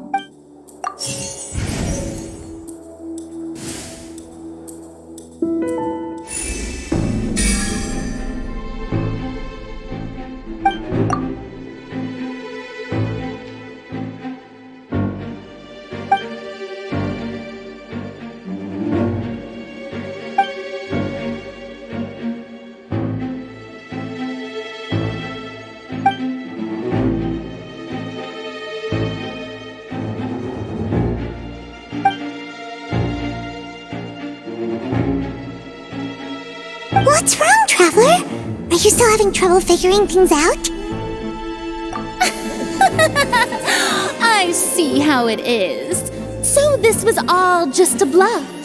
And here I thought you had something to show for it. But it seems you're still far from the truth.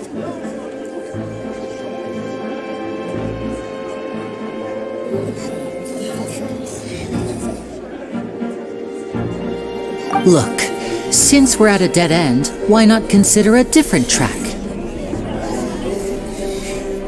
Just like the trick as it transpired, the end result must have been utterly different from the magician's initial design.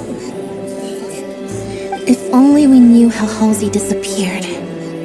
Well, that would be nice, but the tunnel only has 3 exits, and none of them seem very likely. And it's not like this is a magic trick where you can just make a real live person disappear. You know, like you did from that water tank, Lynette.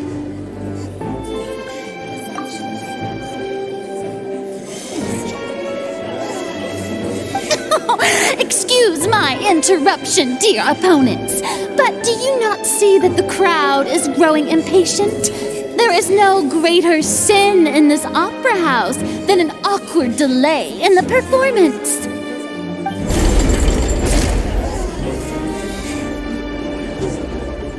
If the defense is unable to make further effective arguments, we will move on to the next stage of the trial.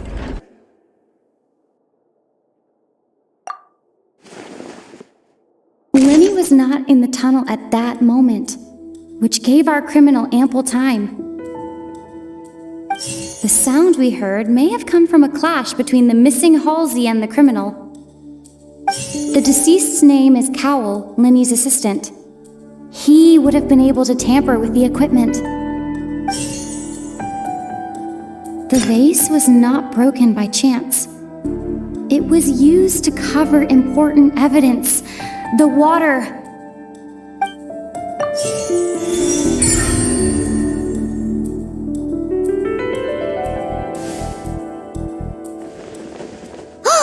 Paimon gets it! It all comes together if Halsey disappeared instead of being kidnapped. Lynette escaped from the water tank, vanishing gradually and leaving only clothes behind. There's a similar method where a person could be transformed into water. Just a moment, please. I do hope you know how preposterous you sound at the moment. How could a person ever be transformed into water? This is reality we're talking about here, not some magic trick. Must we really? I should think that of anyone. Your friend Linny already knows this truth very well. Magic tricks are ultimately just illusions and misdirection. But Halsey's disappearance is very real. We're talking about 2 completely different things. Even so, I trust the traveler's judgment. The truth must be out there somewhere. Perhaps some new line of reasoning may open if we try to gather all the focal points that don't make sense. Since Cal was the deceased, we haven't placed much attention on him. But given that we aren't making much progress with the case, it wouldn't hurt to have a look at his belongings, would it? People really do come up with all sorts of harebrained schemes when at the end of their rope. The way I see it, your suggestion that we broaden the scope of our investigation is nothing but a tactic for stalling the trial. Nevertheless, I believe that this is a reasonable request on the part of an attorney. Since the trial does indeed appear to be at an impasse, I believe that additional evidence may help us make more progress. Guards, please step into the lounge and examine the personal effects of the deceased, Cowell.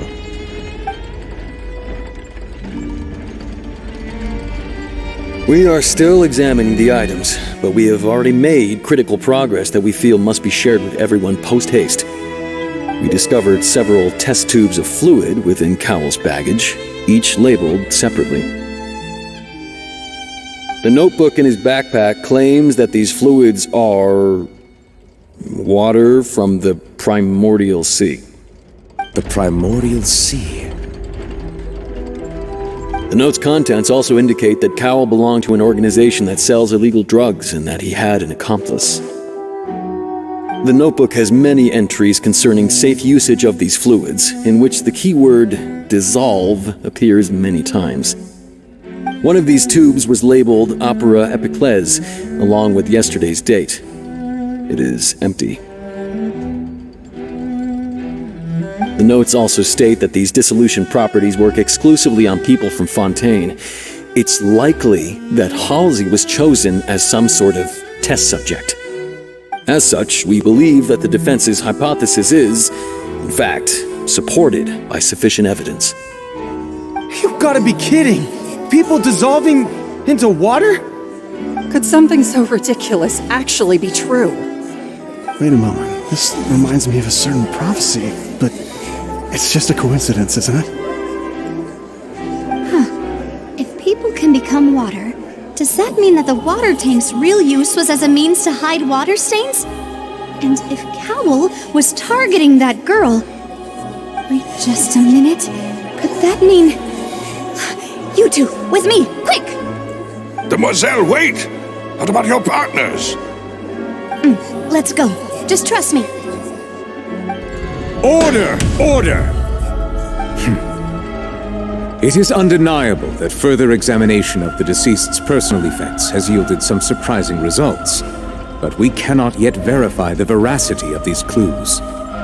Still, let us assume that these clues are indeed authentic, albeit with the understanding that Ms. Halsey has yet to be found.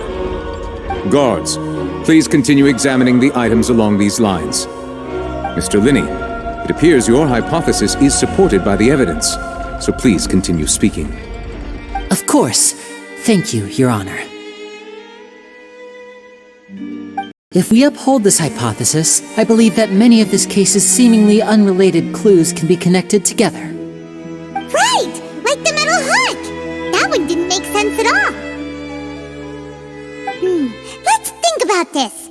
Cowell's methods must have something to do with that water from the primordial sea.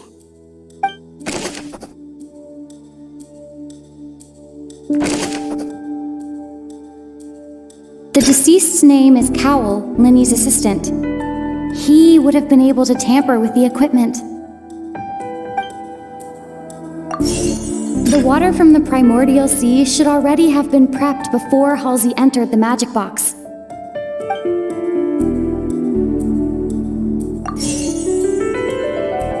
I remember there was something else within the inner layer of that box. Lynette was in the magic box on stage the entire time. Did she have something to do with this? The rope that strung the water tank up was lit by the fireworks and cut.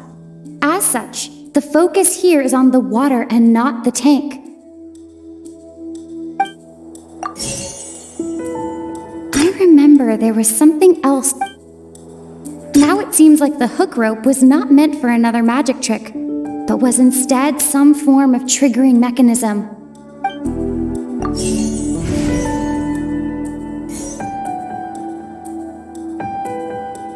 The rope that strung the water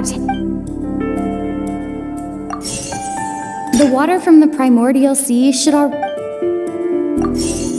Lynette was in the magic box.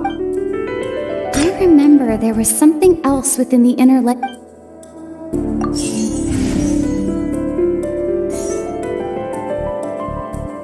Lynette was in the magic box.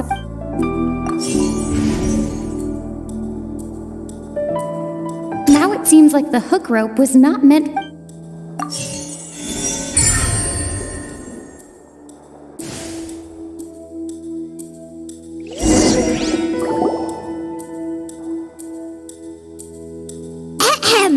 It's Ace Detective Paimon's time to shine again! In the original plan, Cowell would tamper with the water tank rope and the number selector securing his target. When the magic box containing Halsey was lowered, the metal hook would retract gradually and pierce the balloon at the top of the box.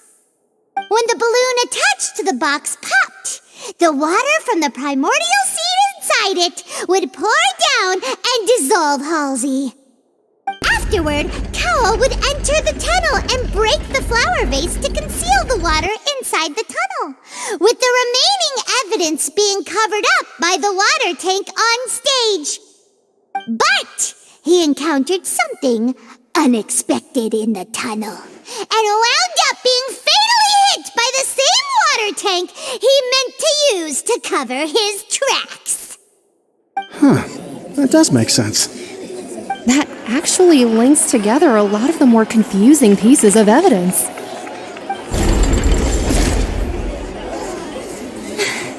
Oh dear, what do I do?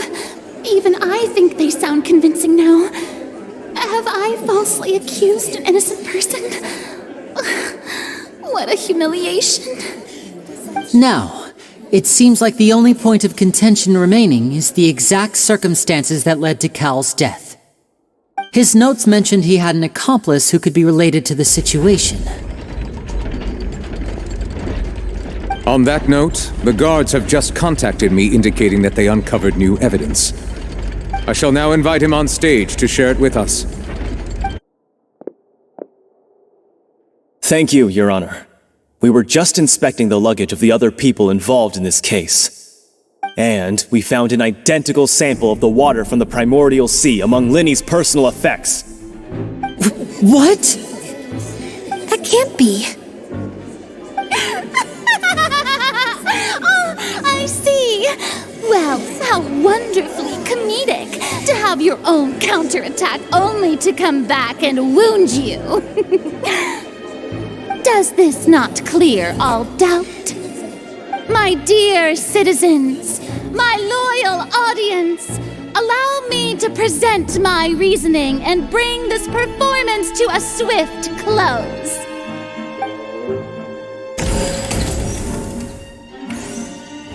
Linny did not need to take part in the dissolution of the young woman at all. Indeed, he did leave the scene via the vent. Having made modifications to the props beforehand, his accomplice Cowl then caused Halsey to vanish using the water from the primordial sea. But upon his return, in cruel avarice, Linny desired sole credit and prepared to do away with his partner in crime. Ultimately, he knocked Cowl out, and the tool meant to cover the crime up also became a murder weapon. Now, as much as I regret having come to such a viciously straightforward conclusion, it does seem that the famed Fatui is quite the cold-blooded and ruthless organization. Am I right, Mr. Linny? We've used up all the evidence we collected. There's no way for us to make a rebuttal here. Is this the end of the road?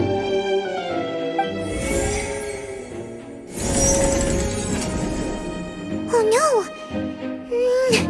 Paimon can't think of anything either. It doesn't look like there's any way around this. Seems using the water as new evidence was too good a move. Why did this have to happen now? I think we've all seen enough now, and we have ample witnesses to my flawless reasoning. I believe this is indeed the finale. Now then, my good, noble Chief Justice, should we not, in your view, Excuse me, everyone, but I must interject. Miss, I must ask you not to shout and to respect the ongoing legal proceedings. Oh, come on. Don't be hasty. I have a good reason for interrupting, you know. Now, would anyone here like to take a little break from all this debate and see a little magic? I'll show you an amazing trick, one that can bring a young woman who has disappeared back in the flesh, right before your very eyes. Please, do the honors, Mr. Linny, if you would be so kind. What in the world is she saying? No offense, miss, but miracles like that are beyond my scope as a magician.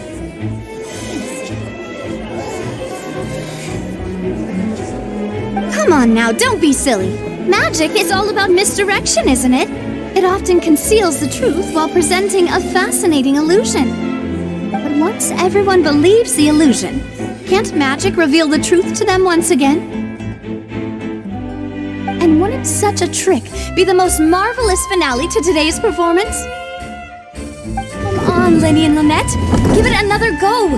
Don't worry, Spina di Rasula has made the necessary arrangements on your behalf. But as the magic makers and stars of the show, I think I should leave the final performance to you. I understand.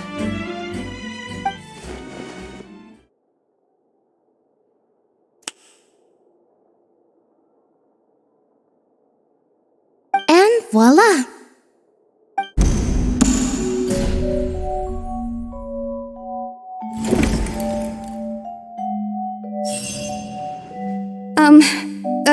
Sorry for the interruption.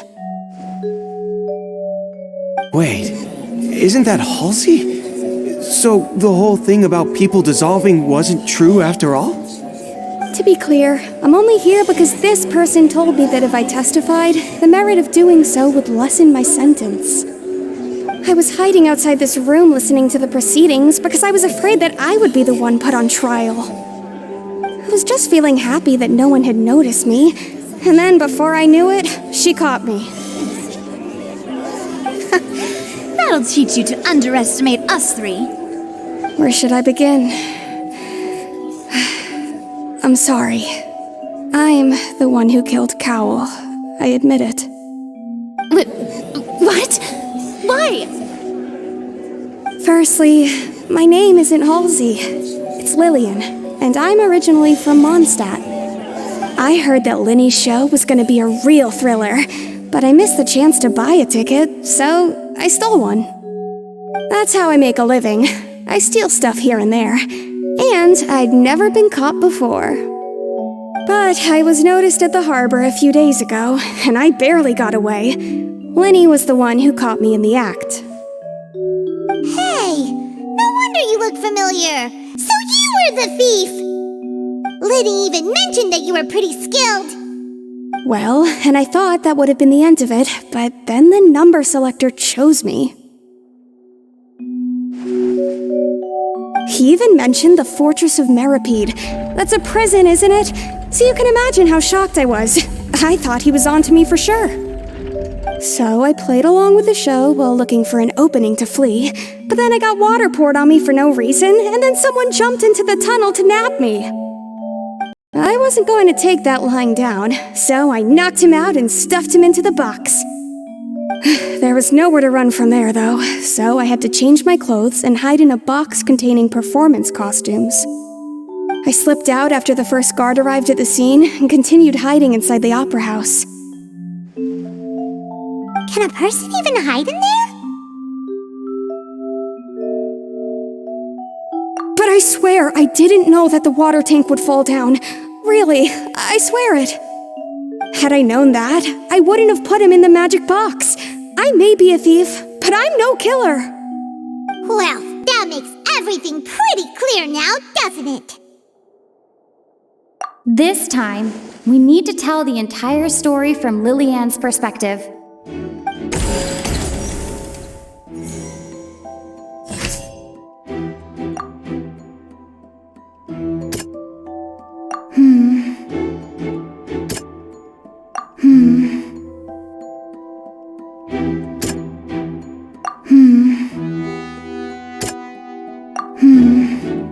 Seems this won't produce a particularly effective rebuttal.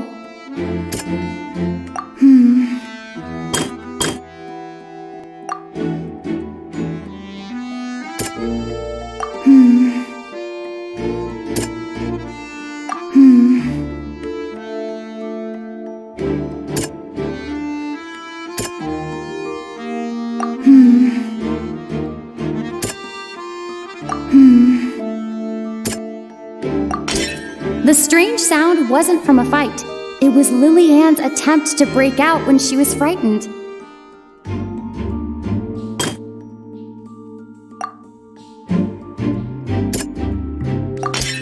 The flower vase was not broken to cover anything up, but was smashed during the struggle between Lillian and Cowell.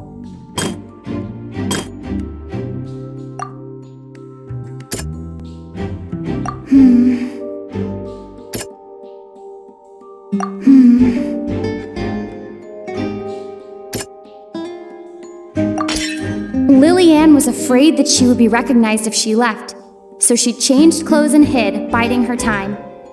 Just what one might expect of an experienced thief. And it's Ace Detective Paimon time! Having been selected out of the blue, Lillian panicked. Her panic only intensified after she entered the tunnel and had water poured on her head. So she kicked the door open, producing the thud we all heard. Hearing the commotion, Cowell leapt into the tunnel, only to discover that Lillian had not dissolved. He did not know that Lillian was not from Fontaine, but was a thief who made her way in by stealing a ticket. Mistakenly believing that the water from the primordial sea needed time to take effect, he tried to force Lillian back into the box. The two broke the flower vase during the struggle, but Lillian came out on top, knocking Cowell out and putting him in the box. With no way of escaping, she changed her clothes and hid in the costume trunk until the performance ended.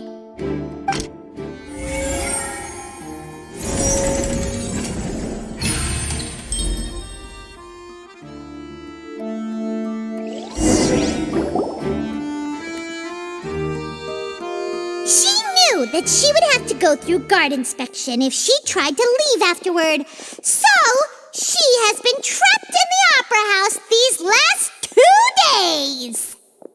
She had already become desperately hungry by the time we were chatting over macarons.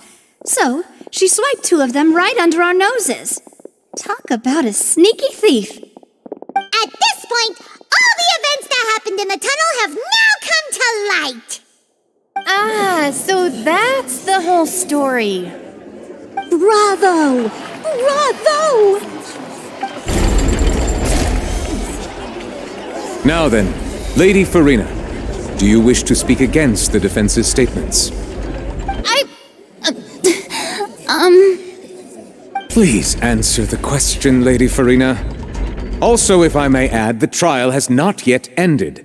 As such, I request that the prosecution not leave the room before the proceedings have concluded. What, are you reading my mind now? No, I have no further arguments. I admit defeat. But really, could you at least have left me with some dignity? Wow, look at that! She's like a deflated balloon now. If there are no objections, then as the Chief Justice of Fontaine, I shall once again repeat the full sequence of events. The actual perpetrator of the serial disappearances, Cowell, selected his next victim from the audience reservation list. With some modifications to the selector, he could ensure that the pre-selected young woman would be chosen. To cover up any evidence while committing the deed, Cowell thought of allowing the water tank to fall, which would conceal the water left behind after the young woman was dissolved. He also tampered with the rope suspending the water tank, using the fireworks at the end of the performance to cause the tank to drop and hide the watermarks. He poured the water from the primordial sea into a balloon during the preparation of the magic box and stuck it to the box's lid. Finally, he passed the prepared hook on a rope through the gap in the magic box's door when bringing the young woman to said box. When the magic trick officially began, the box containing the woman was lowered into the tunnel, tightening the hook rope and bursting the balloon containing the water. If all had gone to plan, the young woman would be dissolved at this time. However, Lillian was not from Fontaine and thus fled the box with a loud noise. Realizing that there was trouble, Cowell entered the tunnel and met Lillian. Thinking that the waters had not yet taken effect, he decided to proceed. However, his opponent was more capable than he thought, and he was overcome, knocked unconscious, and placed into the magic box, and thus became his own final victim. Lillian, according to her own statements, then changed clothes and hid until the performance ended, before hiding in other parts of the opera house.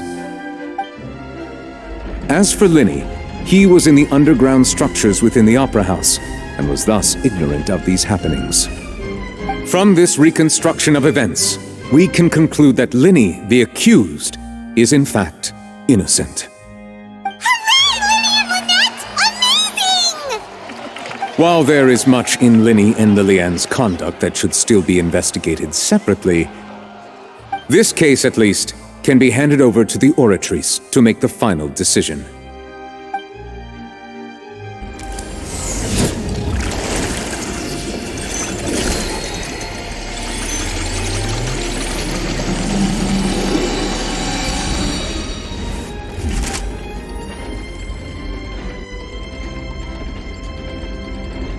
As such, Linny and Lynette are officially declared not guilty.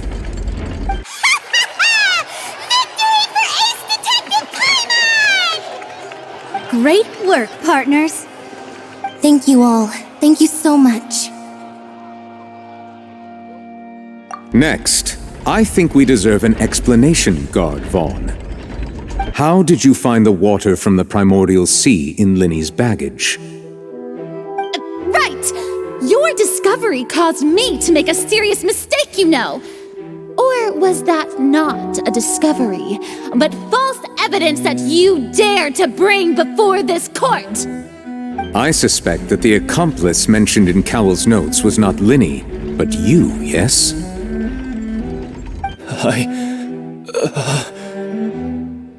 I'm sure you know what you must do to lessen your sentence.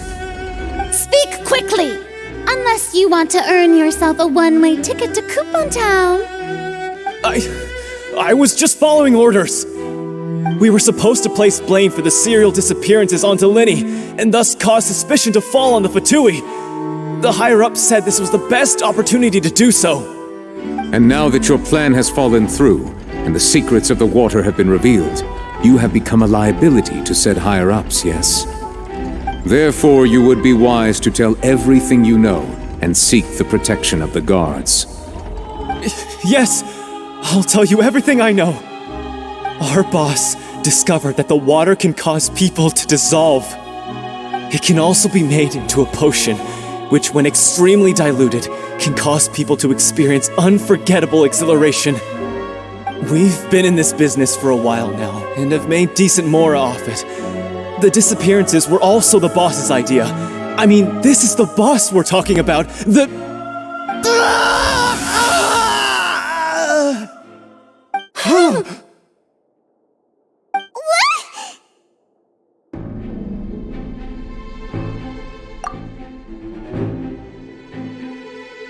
And now he can no longer talk. Such ruthlessness. I shouldn't have expected any less of them. An outrageous act. All present, please submit to inspection immediately.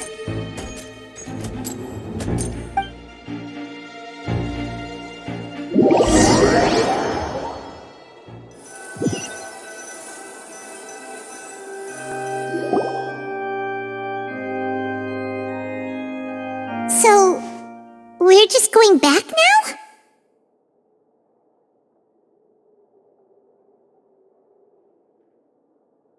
That's true, but... Traveler, Paimon! Please wait. Linny... I know you may not want to speak to me right now. Maybe you don't even want to look at me. But still, let me thank you again for defending me to the end, even after you learned that I'm a member of the Fatui. I guess. But regardless, I'd like the opportunity to set things straight. I didn't approach you with any ulterior motives or ill intent. I've spoken to you as myself, just plain Linny this entire time. As for why I'm a Fatus, it's because the goals of the House of the Hearth align with those of an orphan like me. That's all. That was how Father, who you might know as the Knave, approached recruiting us back then too. The Knave? The one who controls the House of the Hearth? She's your father? That's right. And since we're here, I was wondering, would you mind hearing a story? It's about my past. Back when our parents first died, Lynette and I were left wandering the streets. To survive, I took to surreptitiously observing an older street performer who did magic. It took me several days to figure out how he pulled off his amazing tricks. I took my sister through several streets until we found a crowded corner, and we began to perform magic tricks there. To my surprise, we proved to be pretty popular, and we could at least stop worrying about where our next meal would come from for a time. But I didn't want my sister to remain a street rat together with me forever. Before long, an aristocrat came to me and claimed that he wished to take us in after watching my performances. So you went from orphans to nobility just like that? That was how we felt at first, too. As if fate was on our side and we could say goodbye to those painful days. But I gradually discovered that while we were called foster children, he was really after my talent for magic tricks. He would constantly take me to all sorts of banquets to garner attention, which he would then use to expand his social circles. That doesn't seem too bad either. Better than roaming the streets at any rate. It took a while for me to realize just how dark his heart really was. After one particular performance at a banquet, I discovered that Lynette was not on the same return vehicle as me. I waited a long time after we returned home, but she did not come back. I went to that noble's bedroom and asked him about her whereabouts. The answer he gave me was, she caught the eye of the most eminent person at the banquet, so I sent her over as a gift. I mean, you'll be able to perform your magic regardless of who your assistant is, yes? Oh no. So he was gonna... But wouldn't Fontaine's laws deal with such people? As far as outsiders are concerned, this is a relationship akin to adoption or foster care, and they have their ways of escaping the eye of the law. I managed to ferret out the location of the mansion of that so-called eminent person and hurried through the night. But by the time I leaped over the walls, avoided the guards, and made my way in, all I saw was the moonlit ground covered in blood, and the knave standing there in the darkness. So, she'd already taken care of that guy. That's right. She had rescued my sister before she could come to any harm, and had even discovered several girls hidden in a basement, all of them orphans. The knave, might have seen something in me, and so she made me an offer. The House of the Hearth welcomes you, for your interests align with ours. Here, none will ever betray you.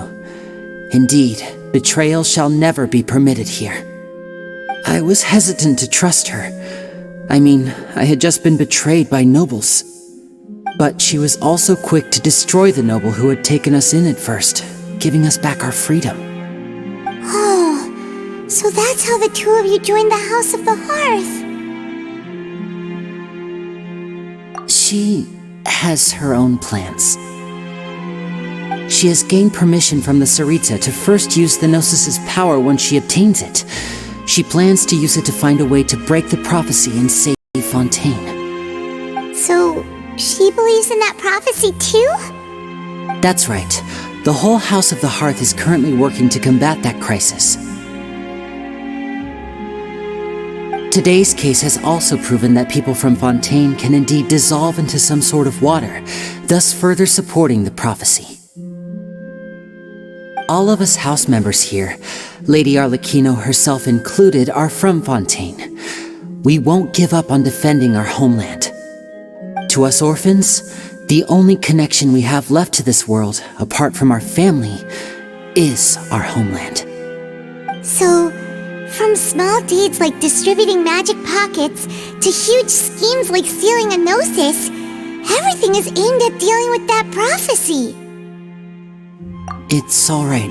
I understand. The only thing I can do is relate all this to you. I just hope you can understand that even as a member of the House, I have never stopped making my own decisions, and that I believe what I'm doing is right. If you should need anything at all in the future, feel free to find me. I will do my best to help you, as plain Linny.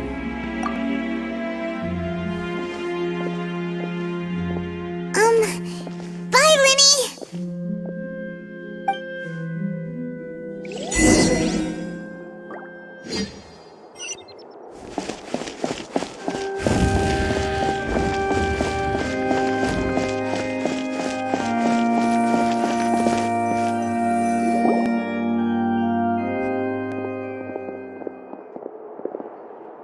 Hey there!